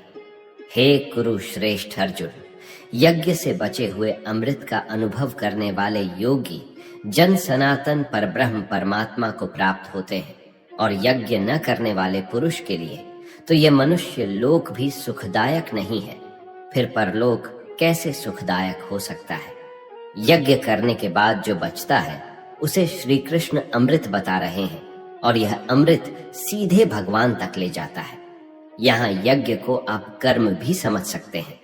कर्म करने के बाद जो उसका फल हो, उसे भगवान का आशीर्वाद समझ उसमें संतुष्ट होकर अपने अगले कर्म में लग जाना चाहिए। इसी प्रकार और भी बहुत तरह के यज्ञ वेद की वाणी में विस्तार से कहे गए हैं। उन सबको तू मन, इंद्रियां और शरीर की क्रिया द्वारा संपन्न होने वाला जान। इस प्रकार तत्व से जानकर उनके अनुष्ठान द्वारा तू कर्म बंधन से सर्वथा मुक्त हो जाएगा, अर्थात तू परमात्मा को प्राप्त हो जाएगा। हे अर्जुन, आहुति चढ़ाकर किए गए यज्ञ की अपेक्षा ज्ञान यज्ञ अत्यंत श्रेष्ठ है। ज्ञान यज्ञ वह है जिसमें अपनी इंद्रियों को वश में रखते हैं, अपनी सांसों पर नियंत्रण रखते हैं, कर्म तो करते हैं लेकिन फल की इच्छा नहीं रखते हैं। यह सब ज्ञान यज्ञ ही तो है। ज्ञान यज्ञ हमें सीधे ईश्वर से साक्षात्कार कराता है, हमें उनसे जोड़ता है। उस ज्ञान को तू तत्वदर्शी ज्ञानियों के पास जाकर समझ। उनको भली भांति दंडवत प्रणाम करने से, उनकी सेवा करने से और कपट छोड़कर सरलता पूर्वक प्रश्न करने से वे परमात्मा तत्व को भली भांति जानने वाले ज्ञानी महात्मा तुझे उस तत्व ज्ञान का उपदेश देंगे, जिसको जानकर फिर तू इस प्रकार मोह को नहीं प्राप्त होगा। तथा हे अर्जुन, उस ज्ञान को प्राप्त करके उस पर अमल करके तू परमात्मा को प्राप्त हो जाएगा। यदि तू अन्य सब पापियों से भी अधिक पाप करने वाला है, तो भी तू ज्ञान रूप नाव द्वारा परमात्मा की भक्ति करके पाप रूपी समुद्र से तर जाएगा। क्योंकि हे अर्जुन, जैसे प्रज्वलित अग्नि ईंधन को भस्म कर देता है, वैसे ही ज्ञान रूप अग्नि संपूर्ण कर्मों को भस्म कर देता है और मनुष्य परमात्मा को प्राप्त हो जाता है। इस संसार में ज्ञान के समान पवित्र करने वाला निसंदेह कुछ भी नहीं है। उस ज्ञान को कितने ही काल से कर्मयोग के द्वारा मनुष्य अपनी मृत्यु के पश्चात अगले जन्म में अपने आप ही आत्मा में पा लेता है, और वह मनुष्य फिर से कर्मयोग में लग जाता है। अर्थात ज्ञान कभी नष्ट नहीं होता है। जिसने अपनी इंद्रियों को जीत लिया है, वह मनुष्य ज्ञान को प्राप्त होता है और भगवान की प्राप्ति कर परम शांति को प्राप्त हो जाता है। विवेकहीन और श्रद्धा रहित और संशय युक्त मनुष्य इस ज्ञान को कभी प्राप्त नहीं कर पाता है। ऐसे संशय युक्त मनुष्य के लिए न यह लोक है, न परलोक है और न सुख ही है। हे धनंजय, जिसने कर्मयोगी की विधि से समस्त कर्मों को परमात्मा में अर्पण कर दिया है और जिसने विवेक द्वारा समस्त संशयों का नाश कर दिया है, ऐसे वश में किए हुए मन वाले पुरुष को कर्म नहीं बांधते और वह सीधे परमात्मा को प्राप्त होते हैं। इसलिए हे भरतवंशी अर्जुन, तू हृदय में स्थित इस अज्ञान जनित अपने संशय का विवेक ज्ञान रूप तलवार द्वारा छेदन करके समत्व रूप कर्म योग में स्थित हो जा और युद्ध के लिए खड़ा हो जा। इस प्रकार उपनिषद, ब्रह्म विद्या तथा योग शास्त्र रूप श्रीमद् भागवत गीता के श्री कृष्ण अर्जुन संवाद में ज्ञान, कर्म संन्यास योग नाम का चौथा अध्याय संपूर्ण हुआ। श्रीमद् भागवत गीता अध्याय 5 कर्म संन्यास योग। अर्जुन कहते हैं, हे प्रभु, कभी आप संन्यास माध्यम से कर्म करने के लिए कहते हैं और कभी निष्काम माध्यम से कर्म करने के लिए कहते हैं। इसीलिए इन दोनों में मेरे लिए जो परम कल्याणकारी हो उसे कहिए। श्री भगवान ने कहा, संन्यास माध्यम से किया जाने वाला कर्म और निष्काम माध्यम से किया जाने वाला कर्म, ये दोनों ही परम श्रेय को दिलाने वाला है, परंतु संन्यास माध्यम की अपेक्षा निष्काम कर्मयोग श्रेष्ठ है। हे महाबाहु, जो मनुष्य न तो किसी से घृणा करता है और न ही किसी की इच्छा करता है, वह सदा सन्यासी ही समझने योग्य है, क्योंकि ऐसा मनुष्य राग, द्वेष आदि सभी द्वंद्वों को त्याग कर सुखपूर्वक संसार बंधन से मुक्त हो जाता है। अल्पज्ञानी मनुष्य ही संन्यास योग और निष्काम कर्म योग को अलग अलग समझते हैं, न कि पूर्ण विद्वान मनुष्य, क्योंकि दोनों में से एक में भी अच्छी प्रकार से स्थित पुरुष परम सिद्धि को प्राप्त होता है, अर्थात दोनों प्रकार के कर्मों का बराबर फल मिलता है। जो फल ज्ञान योगियों को प्राप्त होता है, वही निष्काम कर्म योगियों को भी प्राप्त होता है। इसलिए जो मनुष्य संन्यास योग और निष्काम कर्म योग दोनों को फल की दृष्टि से एक समान देखता है, वही वास्तविक सत्य को देख पाता है। हे महाबाहु, निष्काम कर्म योग के आचरण के बिना सन्यासी जीवन दुख का कारण होता है, और भगवान के किसी भी एक स्वरूप को मन में धारण करने वाला निष्काम कर्म योगी परब्रह्म परमात्मा को शीघ्र प्राप्त हो जाता है। कर्म योगी इंद्रियों पर विजय प्राप्त करने वाला होता है और परमात्मा में निष्काम भाव से मन को स्थित करके कर्म करता हुआ भी कभी कर्म से लिप्त नहीं होता है। कर्म योगी परम तत्व परमात्मा की अनुभूति करके दिव्य चेतना में स्थित होकर देखता हुआ, सुनता हुआ, स्पर्श करता हुआ, सूंघता हुआ, भोजन करता हुआ, चलता हुआ, सोता हुआ, सांस लेता हुआ, सब प्रकार से यही सोचता है कि मैं कुछ भी नहीं करता हूं। वह सब कर्मों का कारण ईश्वर को मानता है। कर्म योगी बोलता हुआ, त्यागता हुआ, ग्रहण करता हुआ तथा आंखों को खोलता और बंद करता हुआ भी यही सोचता है कि सभी इंद्रियां अपने अपने विषयों में प्रवृत्त हो रही हैं। ऐसी धारणा वाला होता है, अर्थात कर्म योगी जो भी कार्य करते हैं वह शास्त्र अनुकूल और लोक हित के लिए ही होती है। कर्म योगी सभी कर्म फलों को परमात्मा को समर्पित करके निष्काम भाव से कर्म करता है, इसीलिए उसको पाप कर्म कभी स्पर्श नहीं कर पाते हैं। जिस प्रकार कमल का पत्ता जल को स्पर्श नहीं कर पाता है, कर्म योगी निष्काम भाव से शरीर, मन, बुद्धि और इंद्रियों के द्वारा केवल आत्मा की शुद्धि के लिए ही कर्म करते हैं। कर्म योगी सभी कर्म के फलों का त्याग करके परम शांति को प्राप्त होता है, और जो सिर्फ फल की इच्छा से ही कर्म करते हैं वह तो 84 लाख योनियों में ही भटकते रहते हैं। शरीर में स्थित जीवात्मा मन से समस्त कर्मों का परित्याग करके वह न तो कुछ करता है और न ही कुछ करवाता है। तब वह 9 द्वारों वाले स्थूल शरीर में आनंद पूर्वक आत्म स्वरूप में स्थित रहता है। शरीर में स्थित जीवात्मा देह का कर्ता न होने के कारण इस लोक में उसके द्वारा न तो कर्म उत्पन्न होते हैं और न ही कर्म फलों से कोई संबंध रहता है, बल्कि यह सब प्रकृति के गुणों के द्वारा ही किए जाते हैं। शरीर में स्थित परमात्मा न तो किसी के पाप कर्म को और न ही किसी के पुण्य कर्म को ग्रहण करता है, किंतु जीवात्मा मोह से ग्रसित होने के कारण परमात्मा जीव के वास्तविक ज्ञान को आच्छादित किए रहता है। किंतु जब मनुष्य का ज्ञान तत्व ज्ञान द्वारा नष्ट हो जाता है, तब उसके ज्ञान के दिव्य प्रकाश से उसी प्रकार परम तत्व परमात्मा प्रकट हो जाते हैं। जिस प्रकार सूर्य के प्रकाश से संसार की सभी वस्तुएं प्रकट हो जाती हैं। जब मनुष्य बुद्धि और मन से परमात्मा की शरण ग्रहण करके परमात्मा के ही स्वरूप में पूर्ण श्रद्धा भाव से स्थित होता है, तब वह मनुष्य तत्व ज्ञान के द्वारा सभी पापों से शुद्ध होकर पुनर्जन्म को प्राप्त न होकर मुक्ति को प्राप्त होता है। तत्वज्ञानी मनुष्य विद्वान ब्राह्मण और विनम्र साधु को तथा गाय, हाथी, कुत्ता और नरभक्षी को एक समान दृष्टि से देखने वाला होता है। तत्वज्ञानी मनुष्य का मन संभाव में स्थित रहता है। उसके द्वारा जन्म मृत्यु के बंधन रूपी संसार को जीत लिया जाता है, क्योंकि वह ब्रह्मा के समान निर्दोष होता है और सदा परमात्मा में ही स्थित रहता है। तत्वज्ञानी मनुष्य न तो कभी किसी भी प्रिय वस्तु को पाकर हर्षित होता है और न ही अप्रिय वस्तु को पाकर विचलित होता है। ऐसा स्थिर बुद्धि मोह रहित ब्रह्म को जानने वाला सदा परमात्मा में ही स्थित रहता है।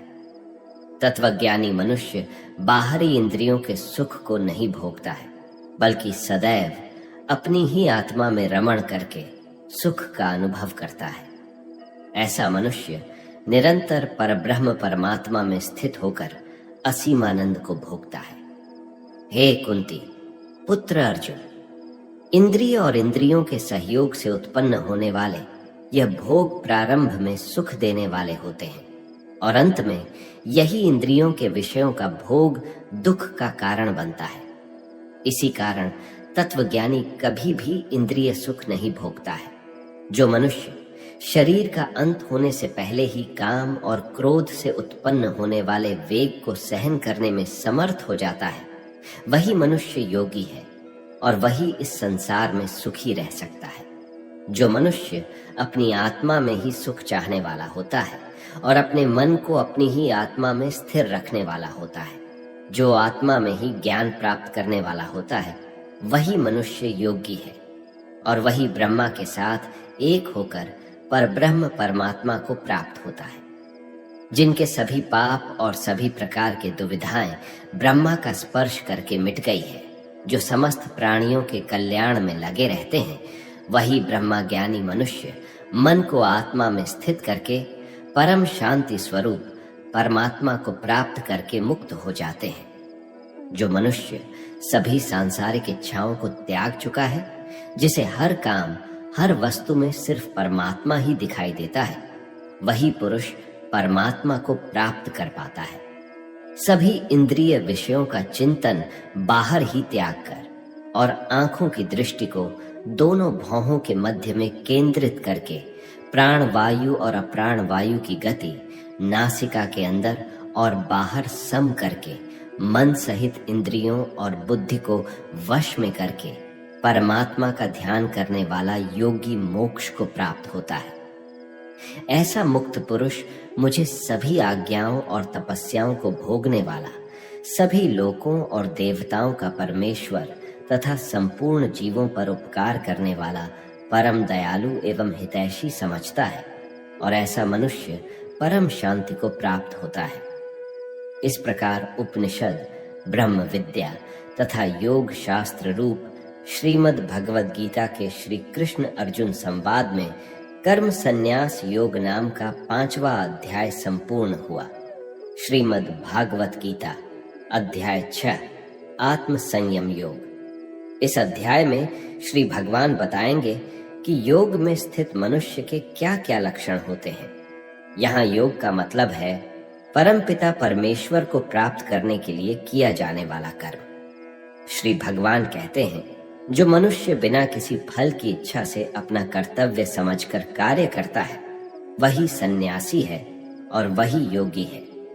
न तो अग्नि को त्यागने वाला ही सन्यासी होता है और न ही कार्यों को त्यागने वाला ही योगी होता है। हे पांडुपुत्र, जिसे सन्यास कहते हैं उसे ही तू योग समझ, क्योंकि इंद्रिय सुख की इच्छा का त्याग किए बिना कभी भी कोई मनुष्य योग अर्थात परमात्मा को प्राप्त नहीं हो सकता है। मन को वश में करने की इच्छा वाले मनुष्य को योग की प्राप्ति के लिए कर्म करना कारण होता है और योग को प्राप्त होते होते सभी सांसारिक इच्छाओं का अभाव हो जाना ही कारण होता है। जब मनुष्य सभी सांसारिक इच्छाओं का त्याग करके न तो शारीरिक सुख के लिए कार्य करता है और न ही फल की इच्छा से कार्य में प्रवृत्त होता है, उस समय वह मनुष्य योग में स्थित कहलाता है। मनुष्य को चाहिए कि वह अपने मन के द्वारा अपना जन्म मृत्यु रूपी बंधन से उद्धार करने का प्रयत्न करे और अपने को निम्न योनि में नागे में दे, क्योंकि यह मन ही जीवात्मा का मित्र है और यही जीवात्मा का शत्रु भी है।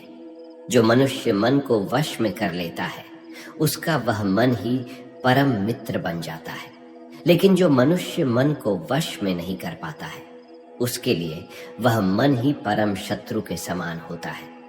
जिसने मन को वश में कर लिया है उसको परम शांति स्वरूप परमात्मा पूर्ण रूप से प्राप्त हो जाता है। उस मनुष्य के लिए सर्दी गर्मी, सुख दुख और मान अपमान एक समान होते हैं। ऐसा मनुष्य स्थिर चित्त वाला और इंद्रियों को वश में करके परमात्मा के ज्ञान द्वारा परमात्मा को प्राप्त करके पूर्ण रूप से संतुष्ट रहता है। ऐसे परमात्मा को प्राप्त हुए मनुष्य के लिए मिट्टी, पत्थर और सोना एक समान होते हैं। ऐसा मनुष्य स्वभाव से सभी का हित चाहने वाला, मित्रों और शत्रुओं में, तटस्थों और मध्यस्थों में, शुभ चिंतकों और ईर्ष्यालु में, पुण्यात्मा और पापात्मा में भी एक समान भाव रखने वाला होता है। ऐसा मनुष्य निरंतर मन सहित शरीर से किसी भी वस्तु के प्रति आकर्षित हुए बिना तथा किसी भी वस्तु का संग्रह किए बिना परमात्मा के ध्यान में एक ही भाव से स्थित रहने वाला होता है। योग के अभ्यास के लिए मनुष्य को एकांत स्थान में पवित्र भूमि में न तो बहुत ऊंचा और न ही बहुत नीचा, कुशा के आसन पर मुलायम वस्त्र या मृगछाला बिछाकर उस पर दृढ़ता पूर्वक बैठकर मन को एक बिंदु पर स्थित करके चित्त और इंद्रियों की क्रियाओं को वश में रखते हुए अंतकरण की शुद्धि के लिए योग का अभ्यास करना चाहिए।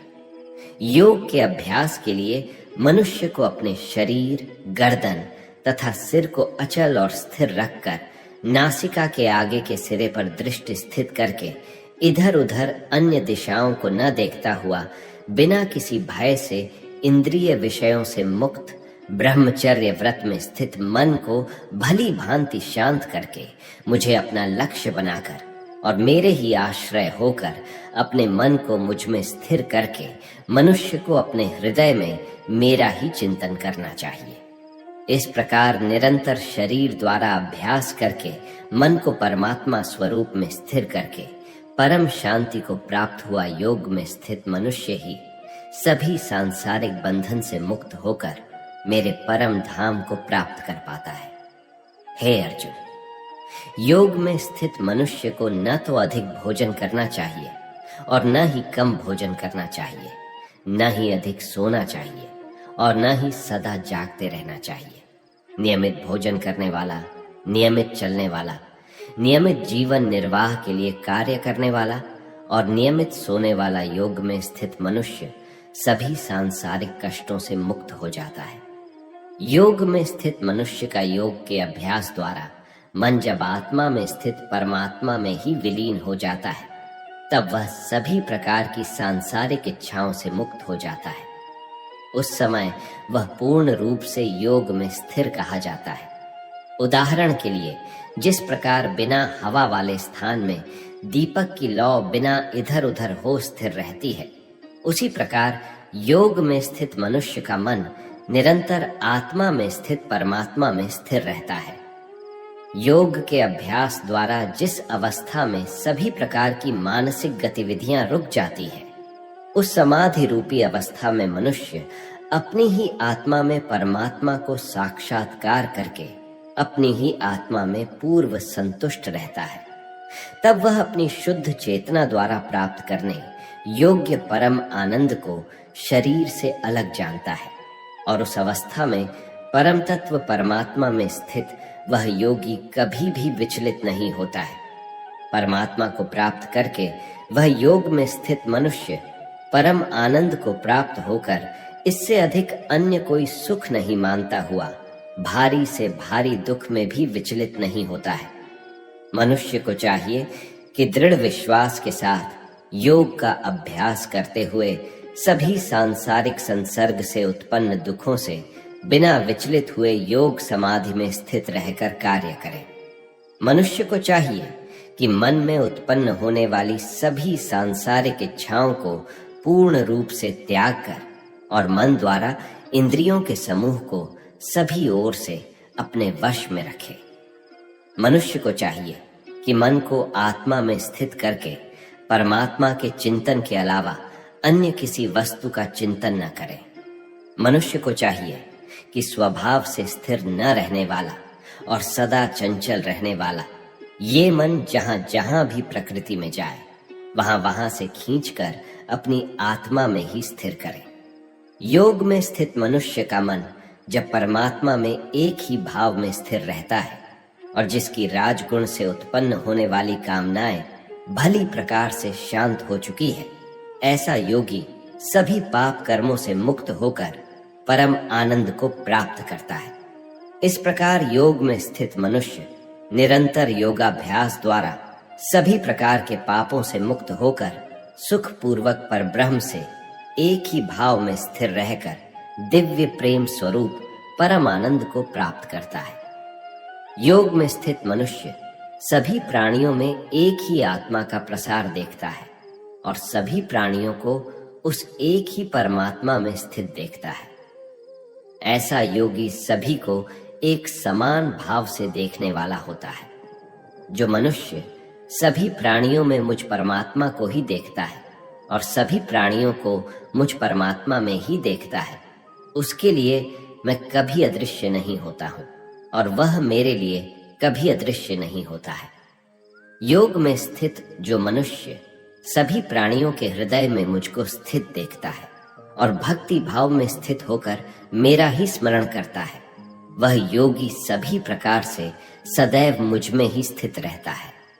हे अर्जुन, योग में स्थित जो मनुष्य अपने ही समान सभी प्राणियों को देखता है, सभी प्राणियों के सुख और दुख को भी एक समान रूप से देखता है, उसी को परम पूर्ण योगी समझना चाहिए।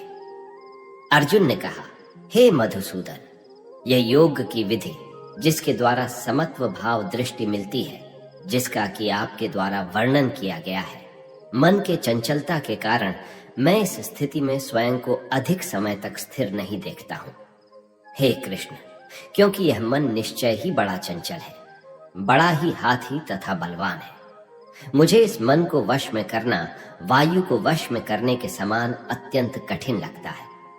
श्री भगवान ने कहा, हे महाबाहु कुंती पुत्र, इसमें कोई संशय नहीं है कि चंचल मन को वश में करना अत्यंत कठिन है, किंतु इसे सभी सांसारिक कामनाओं को त्याग कर और निरंतर अभ्यास द्वारा वश में किया जा सकता है।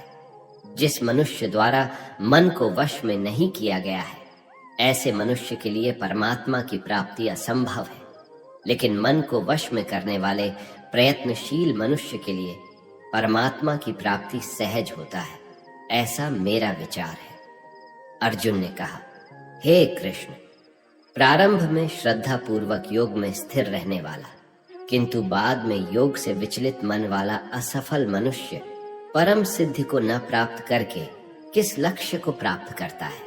हे महाबाहु कृष्ण, परमात्मा की प्राप्ति के मार्ग से विचलित हुआ मनुष्य, जो कि न तो सांसारिक भोग को ही भोग पाया और न ही आपको प्राप्त कर सका, ऐसा मोह से ग्रसित मनुष्य क्या छिन्न भिन्न बादल की तरह दोनों ओर से नष्ट तो नहीं हो जाता है?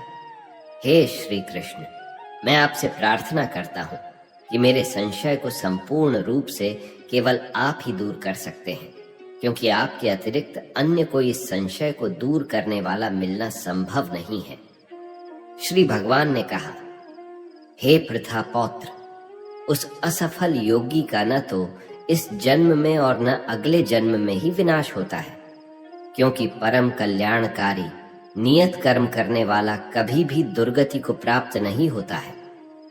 योग में असफल हुआ मनुष्य स्वर्ग आदि उत्तम लोकों को प्राप्त होकर उनमें अनेकों वर्षों तक जिन इच्छाओं के कारण योग भ्रष्ट हुआ था, उन इच्छाओं को भोग करके फिर संपन्न सदाचारी मनुष्यों के परिवार में जन्म लेता है, अथवा उत्तम लोकों में न जाकर स्थिर बुद्धि वाले विद्वान योगियों के परिवार में जन्म लेता है, किंतु इस संसार में इस प्रकार का जन्म निसंदेह अत्यंत दुर्लभ है। हे अर्जुन, ऐसा जन्म प्राप्त करके वहां उसे पूर्व जन्म के योग्य संस्कार पुनः प्राप्त हो जाते हैं और उन संस्कारों के प्रभाव से वह परमात्मा प्राप्ति रूपी परम सिद्धि की प्राप्ति का फिर से प्रयत्न करता है। पूर्व जन्म के अभ्यास के कारण वह निश्चित रूप से परमात्म पथ की ओर खुद ही आकर्षित हो जाता है। ऐसा जिज्ञासु योगी शास्त्रों के अनुष्ठानों का उल्लंघन करके योग में स्थित हो जाता है। ऐसा योगी समस्त पाप कर्मों से शुद्ध होकर अनेक जन्मों के कठिन अभ्यास से इस जन्म में प्रयत्न करते हुए परम सिद्धि को प्राप्त करने के पश्चात परम गति को प्राप्त करता है। तपस्वियों से योगी श्रेष्ठ है, शास्त्र ज्ञानियों से भी योगी श्रेष्ठ माना जाता है और सकाम कर्म करने वालों की अपेक्षा भी योगी श्रेष्ठ है। इसीलिए हे अर्जुन, तू योगी बन। सभी प्रकार के योगियों में से जो पूर्ण श्रद्धा सहित संपूर्ण रूप से मेरे आश्रित हुए अपने अंतकरण से मुझको निरंतर स्मरण करता है, ऐसा योगी मेरे द्वारा परम योगी माना जाता है। इस प्रकार उपनिषद, ब्रह्म विद्या तथा योग शास्त्र रूप श्रीमद् भागवत गीता के श्री कृष्ण अर्जुन संवाद में ध्यान योग अर्थात आत्म संयम योग नाम का छठा अध्याय संपूर्ण हुआ। श्रीमद् भागवत गीता अध्याय 7 ज्ञान विज्ञान योग। परमात्मा के निर्गुण निराकार तत्व के प्रभाव, महात्म्य आदि के रहस्य को पूर्ण रूप से जान लेने का नाम ज्ञान है तथा सगुण निराकार एवं साकार तत्व के लीला, रहस्य, महत्व, गुण एवं प्रभाव आदि के पूर्ण ज्ञान का नाम विज्ञान है। इस अध्याय के पहले श्लोक में श्री भगवान कहते हैं कि हे अर्जुन, अब उसको सुन जिससे तू योग का अभ्यास करते हुए मुझ में अनन्य भाव से मन को स्थित करके और मेरी शरण होकर संपूर्णता से मुझको बिना किसी संशय के जान सकेगा। अब मैं तेरे लिए उस परम ज्ञान को अनुभव सहित कहूंगा जिसको पूर्ण रूप से जानने के बाद भविष्य में इस संसार में तेरे लिए अन्य कुछ भी जानने योग्य शेष नहीं रहेगा। हे अर्जुन, हजारों मनुष्यों में से कोई एक मेरी प्राप्ति के लिए प्रयत्न करता है और उन प्रयत्न करने वालों में भी कोई एक ही होता है जो मुझे यथार्थ रूप से जान पाता है। पृथ्वी, जल, अग्नि, वायु, आकाश, मन, बुद्धि और अहंकार ऐसे ही 8 प्रकार के भेदों वाली तो मेरी जड़ स्वरूप अपरा प्रकृति है। हे अर्जुन, परंतु इस जड़ स्वरूप अपरा प्रकृति के अतिरिक्त अन्य चेतन दिव्य स्वरूप परा प्रकृति को जानने का प्रयत्न कर, जिसके द्वारा जीव रूप से संसार का भोग किया जाता है। यहाँ अपरा प्रकृति का अर्थ माया है। ये पृथ्वी, जल, अग्नि, वायु, आकाश, मन, बुद्धि और अहंकार ये सब माया ही तो है और पारा प्रकृति का अर्थ यहाँ आत्मा से है। हे अर्जुन, तू मेरी इन जड़ तथा चेतन प्रकृति को ही सभी प्राणियों के जन्म का कारण समझ और मैं ही इस संपूर्ण जगत की उत्पत्ति तथा प्रलय का मूल कारण हूँ। हे धनंजय, मेरे अतिरिक्त अन्य कुछ भी नहीं है। जिस प्रकार माला में मोती धागे में गूंथे रहते हैं, उसी प्रकार यह संपूर्ण जगत मणियों के समान मुझ में ही गूंथा हुआ है। हे कुंती पुत्र अर्जुन, मैं ही जल का स्वाद हूँ, सूर्य तथा चंद्रमा का प्रकाश हूँ। समस्त वैदिक मंत्रों में ओमकार हो, आकाश में ध्वनि हूँ और पुरुषों में पुरुषत्व भी मैं ही हूँ। मैं पृथ्वी में पवित्र गंध हूँ, अग्नि में ऊष्मा हूँ, समस्त प्राणियों में उनका जीवन हूँ और तपस्वियों में तप भी मैं हूँ। हे अर्जुन, तू मुझको ही सभी प्राणियों का अनादि अनंत बीज समझ। मैं बुद्धिमानों की बुद्धि और तेजस्वी मनुष्यों का तेज हूँ। मैं बलवानों का कामना रहित और आसक्ति रहित बल हूँ और सब प्राणियों में धर्मानुसार विषयी जीवन हूँ। प्रकृति के 3 गुण सत्व गुण, रज गुण और तम गुण से उत्पन्न होने वाले भाव, उन सबको तू मुझसे उत्पन्न होने वाला समझ। परंतु प्रकृति के गुण मेरे अधीन रहते हैं, मैं उनके अधीन नहीं हूँ। प्रकृति के इन तीनों गुणों से उत्पन्न भावों द्वारा संसार के सभी जीव मोहग्रस्त रहते हैं। इस कारण वे मुझ परम अविनाशी को नहीं जान पाते हैं। हे अर्जुन, इन तीनों दिव्य गुणों से युक्त मेरी माया को पार कर पाना असंभव है, परंतु जो मनुष्य मेरे शरणागत हो जाते हैं वह मेरी इस माया को आसानी से पार कर जाते हैं। मनुष्यों में अधर्मी और दुष्ट स्वभाव वाले मूर्ख लोग मेरी शरण ग्रहण नहीं करते हैं। ऐसे नास्तिक स्वभाव धारण करने वालों का ज्ञान मेरी माया द्वारा हर लिया जाता है। हे भरत श्रेष्ठ अर्जुन, उत्तम कर्म करने वाले आर्थ अर्थात दुख से निवृत्ति चाहने वाले, अर्थार्थी अर्थात धन संपदा चाहने वाले, जिज्ञासु अर्थात केवल मुझे जानने की इच्छा वाले, और ज्ञानी अर्थात मुझे ज्ञान सहित जानने वाले, ऐसे 4 प्रकार के भक्त मेरा स्मरण करते हैं। इनमें से वह ज्ञानी सर्वश्रेष्ठ है जो सदैव अनन्य भाव से मेरी शुद्ध भक्ति में स्थित रहता है, क्योंकि ऐसे ज्ञानी भक्त को मैं अत्यंत प्रिय होता हूँ और वह मुझे अत्यंत प्रिय होता है। यद्यपि यह 4 प्रकार के भक्त उदार हृदय वाले हैं, परंतु मेरे मत के अनुसार ज्ञानी भक्त तो साक्षात मेरा ही स्वरूप होता है, क्योंकि वह स्थिर मन बुद्धि वाला ज्ञानी भक्त मुझे अपना सर्वोच्च लक्ष्य जानकर मुझ में ही स्थित रहता है। अनेकों जन्मों के बाद अपने अंतिम जन्म में ज्ञानी मेरी शरण ग्रहण करता है। उसके लिए सभी के हृदय में स्थित सब कुछ मैं ही होता हूँ। ऐसा महात्मा अत्यंत दुर्लभ होता है। जिन मनुष्यों का ज्ञान सांसारिक कामनाओं के द्वारा नष्ट हो चुका है, वे लोग अपने अपने स्वभाव के अनुसार पूर्व जन्मों के अर्जित संस्कारों के कारण प्रकृति के नियमों के वश में होकर अन्य देवी देवताओं की शरण में जाते हैं। मनुष्य अपनी श्रद्धा के अनुसार जिस भी देवी देवताओं का पूजन करते हैं, मैं उसकी श्रद्धा को उन्हीं देवी देवताओं के प्रति स्थिर कर देता हूँ। वह भक्त सांसारिक सुख की कामनाओं से श्रद्धा से युक्त होकर उन देवी देवताओं की पूजा आराधना करते हैं और उसकी वह कामनाएं पूर्ण भी होती हैं, किंतु वास्तव में यह सभी इच्छाएं मेरे द्वारा ही पूरी की जाती हैं। परंतु उन अल्प बुद्धि वालों को प्राप्त हुआ फल क्षणिक होता है और भोगने के बाद समाप्त हो जाता है। देवताओं को पूजने वाले देवलोक को प्राप्त होते हैं, किंतु मेरे भक्त मेरे परम धाम को ही प्राप्त होते हैं। बुद्धिहीन मनुष्य मुझ अप्रकट परमात्मा को मनुष्य की तरह जन्म लेने वाला समझते हैं, इसलिए वह मेरे सर्वश्रेष्ठ अविनाशी स्वरूप के परम प्रभाव को नहीं समझ पाते हैं। मैं सभी के लिए प्रकट नहीं हूँ, क्योंकि मैं अपनी योग माया द्वारा आच्छादित रहता हूँ। इसलिए ये मूर्ख मनुष्य मुझ अविनाशी परमात्मा को नहीं समझ पाते हैं। हे अर्जुन, मैं भूत, वर्तमान और भविष्य के सभी प्राणियों को जानता हूँ, लेकिन वास्तविकता में मुझे कोई नहीं जानता। हे भरतवंशी, संसार में सभी प्राणी इच्छा, द्वेष आदि द्वंद्वों से उत्पन्न मोह के कारण जन्म लेकर पुनः मोह को प्राप्त होते हैं। परंतु जिस मनुष्य ने पूर्व जन्मों में और इस जन्म में पुण्य कर्म किए हैं तथा उसके सभी पाप पूर्ण रूप से नष्ट हो चुके हैं, वह दृढ़ संकल्प के साथ मेरी भक्ति करके मोह आदि सभी द्वंद्वों से मुक्त हो जाते हैं। जो मनुष्य मेरी शरण होकर वृद्धावस्था और मृत्यु से मुक्ति पाने की इच्छा करता है, ऐसे मनुष्य उस ब्रह्मा को, परमात्मा को और उसके सभी कर्मों को पूरी तरह से जानते हैं।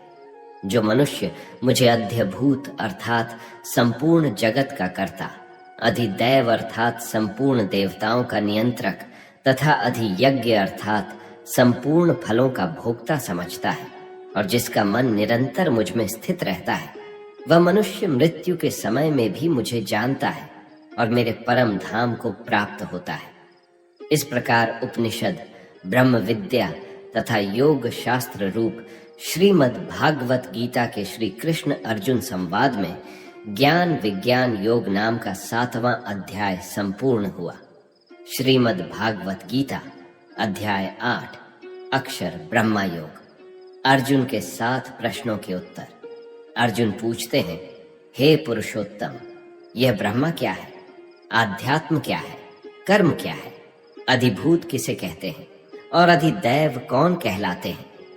हे मधुसूदन, यहाँ अधियज्ञ कौन है और वह इस शरीर में किस प्रकार स्थित रहता है? और शरीर के अंत समय में आत्मा संयमी अर्थात योग युक्त मनुष्यों द्वारा आपको किस प्रकार जाना जाता है? श्री भगवान ने कहा, जो अविनाशी है वही ब्रह्मा है, अर्थात आत्मा ही ब्रह्मा है और आत्मा में स्थिर भाव ही अध्यात्म कहलाता है तथा जीवों के वह भाव जो कि अच्छे या बुरे संकल्प उत्पन्न करते हैं, उन भावों का मिट जाना ही कर्म कहलाता है। हे शरीरधारी में श्रेष्ठ अर्जुन, मेरी अपरा प्रकृति जो कि निरंतर परिवर्तनशील है, अधिभूत कहलाती है तथा मेरा वह विराट रूप जिसमें सूर्य, चंद्रमा आदि सभी देवता स्थित है, वह अधिदैव कहलाता है और मैं ही प्रत्येक शरीरधारी के हृदय में अंतर्यामी रूप स्थित अधियज्ञ हूँ, अर्थात यज्ञ का भोक्ता होता हूँ। जो मनुष्य जीवन के अंत समय में मेरा ही स्मरण करता हुआ शारीरिक बंधन से मुक्त होता है, वह मेरे ही भाव को अर्थात मुझको ही प्राप्त होता है, इसमें कुछ भी संदेह नहीं है। हे कुंती पौत्र, मनुष्य अंत समय में जिस जिस भाव का स्मरण करता हुआ शरीर का त्याग करता है, वह उसी भाव को ही प्राप्त होता है जिस भाव का जीवन में निरंतर स्मरण किया है। इसलिए हे अर्जुन, तू हर समय मेरा ही स्मरण कर और युद्ध भी कर। मन बुद्धि से मेरे शरणागत होकर तू निश्चित रूप से मुझको ही प्राप्त होगा। हे पृथापुत्र, जो मनुष्य बिना विचलित हुए अपनी चेतना अर्थात आत्मा से योग में स्थित होने का अभ्यास करता है, वह निरंतर चिंतन करता हुआ उस दिव्य परमात्मा को ही प्राप्त होता है। मनुष्य को उस परमात्मा के स्वरूप का स्मरण करना चाहिए जो कि सभी को जानने वाला है, पुरातन है, जगत का नियंता है, सूक्ष्म से भी अति सूक्ष्म है, सभी का पालन करता है, अकल्पनीय स्वरूप है, सूर्य के समान प्रकाशमान है और अंधकार से परे स्थित है। जो मनुष्य मृत्यु के समय अचल मन से भक्ति में लगा हुआ योग शक्ति के द्वारा प्राण को दोनों भौहों के मध्य में पूर्ण रूप से स्थापित कर लेता है, वह निश्चित रूप से परमात्मा के उस परम धाम को ही प्राप्त होता है। संन्यास योग और भक्ति योग से परमात्मा की प्राप्ति कैसे की जाती है, अब मैं तुम्हें उस उपाय को बताता हूँ। वेदों के झाता जन जिस परमपिता परमेश्वर को अविनाशी कहते हैं तथा बड़े बड़े मुनि सन्यासी जिसमें प्रवेश पाते हैं, उस परम पद को पाने की इच्छा से जो मनुष्य ब्रह्मचर्य व्रत का पालन करते हैं, उस विधि को तुझे संक्षेप में बतलाता हूँ। शरीर के सभी द्वारों को वश में करके तथा मन को हृदय में स्थित करके प्राण वायु को सिर में रोप करके योग धारणा में स्थित हुआ जाता है। इस प्रकार ओमकार रूपी एक अक्षर ब्रह्म का उच्चारण करके मेरा स्मरण करता हुआ शरीर को त्याग कर जाता है। वह मनुष्य मेरे परम धाम को प्राप्त करता है।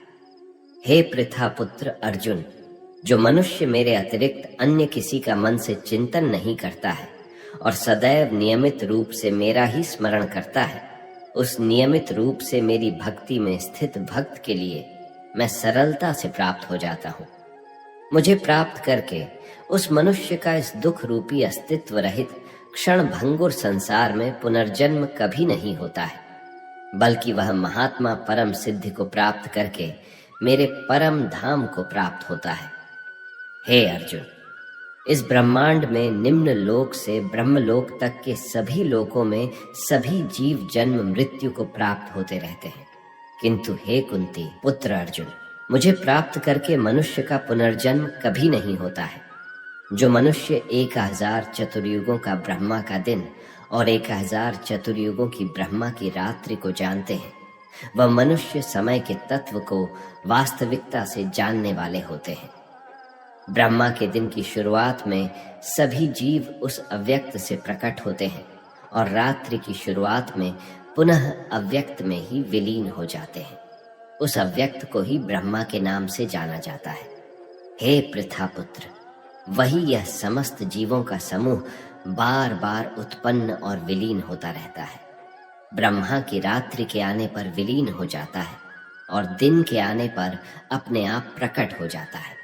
लेकिन उस अव्यक्त ब्रह्मा के अतिरिक्त शाश्वत परम अव्यक्त परब्रह्म है।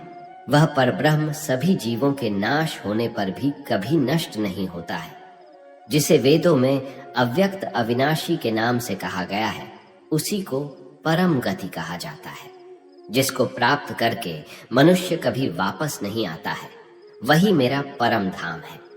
हे पृथा पौत्र, वह ब्रह्मा जो परम श्रेष्ठ है, जिसे अनन्य भक्ति के द्वारा ही प्राप्त किया जा सकता है, जिसके अंदर सभी जीव स्थित है और जिसके कारण सारा जगत दिखाई देता है। हे भरत श्रेष्ठ, जिस समय में शरीर को त्याग कर जाने वाले योगियों का पुनर्जन्म नहीं होता है और जिस समय में शरीर त्यागने पर पुनर्जन्म होता है, अब मैं तुम्हें उस समय के बारे में बतलाता हूँ जिस समय ज्योतिर्मय अग्नि जल रही हो, दिन का पूर्व सूर्य प्रकाश हो, शुक्ल पक्ष का चंद्रमा बढ़ रहा हो और जब सूर्य उत्तर दिशा में रहता है, उन 6 महीनों के समय में शरीर का त्याग करने वाले ब्रह्मा ज्ञानी मनुष्य ब्रह्म को प्राप्त होते हैं। जिस समय अग्नि से धुआं फैल रहा हो, रात्रि का अंधकार हो, कृष्ण पक्ष का चंद्रमा घट रहा हो और जब सूर्य दक्षिण दिशा में रहता है, उन 6 महीनों के समय में शरीर त्यागने वाला स्वर्ग लोकों को प्राप्त होकर अपने शुभ कर्मों का फल भोग कर पुनर्जन्म को प्राप्त होता है। वेदों के अनुसार इस मृत्युलोक से जाने के 2 ही शाश्वत मार्ग हैं, एक प्रकाश का मार्ग और दूसरा अंधकार का मार्ग। जो मनुष्य प्रकाश मार्ग से जाता है वह वापस नहीं आता है और जो मनुष्य अंधकार मार्ग से जाता है वह वापस लौट आता है। हे पृथा पुत्र, भक्ति में स्थित मेरा कोई भी भाग इन सभी मार्गों को जानते हुए भी कभी मोहग्रस्त नहीं होता है। इसीलिए हे अर्जुन, तू हर समय मेरी भक्ति में स्थिर हो। योग में स्थित मनुष्य वेदों के अध्ययन से, यज्ञ से, तप से और दान से प्राप्त सभी पुण्य फलों को भोगता हुआ अंत में निश्चित रूप से तत्व से जानकर मेरे परम धाम को ही प्राप्त करता है, जो कि मेरा मूल निवास स्थान है। इस प्रकार उपनिषद, ब्रह्म विद्या तथा योग शास्त्र रूप श्रीमद् भागवत गीता के श्री कृष्ण अर्जुन संवाद में अक्षर ब्रह्म योग नाम का 8वां अध्याय संपूर्ण हुआ।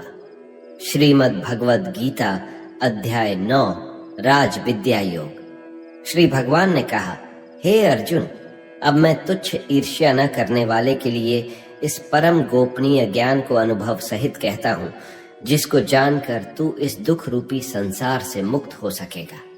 यह ज्ञान सभी विद्याओं का राजा, सभी गोपनीयों से भी अति गोपनीय, परम पवित्र, परम श्रेष्ठ है। यह ज्ञान अविनाशी परमात्मा का प्रत्यक्ष अनुभव कराने वाला है। हे अर्जुन, धर्म के प्रति श्रद्धा न रखने वाले मनुष्य मुझे न प्राप्त होकर जन्म मृत्यु रूपी मार्ग से इस संसार में आते जाते रहते हैं। मेरे कारण ही यह सारा संसार दिखाई देता है और मैं ही इस संपूर्ण जगत में अदृश्य शक्ति रूप में सभी जगह स्थित हूँ। सभी प्राणी मुझ में ही स्थित है, परंतु मैं उनमें स्थित नहीं हूँ। हे अर्जुन, ये मेरी ऐश्वर्यपूर्ण योग शक्ति को देख। यह संपूर्ण सृष्टि मुझ में कभी स्थित नहीं रहती है, फिर भी मैं सभी प्राणियों का पालन पोषण करने वाला हूँ और सभी प्राणियों में शक्ति रूप में स्थित हूँ। परंतु मेरा आत्मा सभी प्राणियों में स्थित नहीं रहता है, क्योंकि मैं ही सृष्टि का मूल कारण हूँ। जिस प्रकार सभी जगह बहने वाली महान वायु सदैव आकाश में स्थित रहती है, उसी प्रकार सभी प्राणी मुझ में स्थित रहते हैं। हे कुंती पौत्र, कल्प के अंत में सभी प्राणी मेरी प्रकृति में प्रवेश करके विलीन हो जाते हैं और अगले कल्प के आरंभ में उनको अपनी इच्छा शक्ति से फिर उत्पन्न करता हूँ। तब 84 लाख योनियों में सभी प्राणी अपनी इच्छा शक्ति के कारण बार बार मेरी इच्छा शक्ति से विलीन और उत्पन्न होते रहते हैं। ये सभी पूर्ण रूप से खुद ही मेरी इच्छा शक्ति के अधीन होते हैं, अर्थात मेरी प्रकृति के अधीन होते हैं। हे धनंजय, ये सभी कर्म मुझे बांध नहीं पाते हैं, क्योंकि मैं उन कार्यों में बिना किसी फल की इच्छा से उदासीन भाव में स्थित रहता हूं।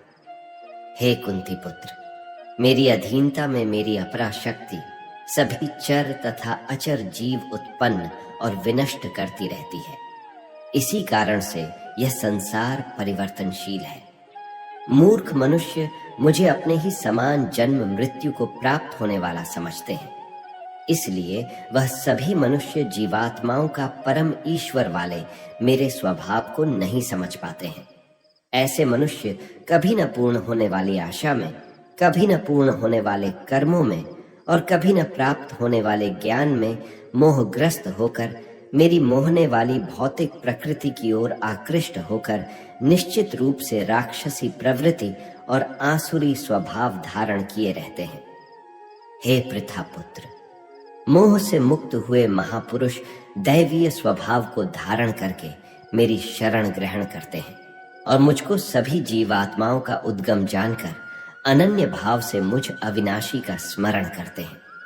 ऐसे महापुरुष दृढ़ संकल्प से प्रयत्न करके निरंतर मेरे नाम और महिमा का गुणगान करते हैं और सदैव मेरी भक्ति में स्थिर होकर मुझे बार बार प्रणाम करते हुए मेरी पूजा करते हैं।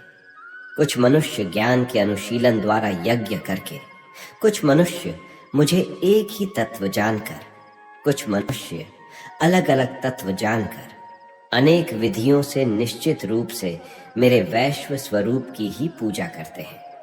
हे अर्जुन, मैं ही वैदिक कर्मकांड को करने वाला हूं, मैं ही यज्ञ हूं, मैं ही पितरों को दिए जाने वाला तर्पण हूं, मैं ही जड़ी बूटी रूप में औषधि हूं, मैं ही मंत्र हूं, मैं ही घृत हूं, मैं ही अग्नि हूं और मैं ही हवन में दी जाने वाली आहुति हूं।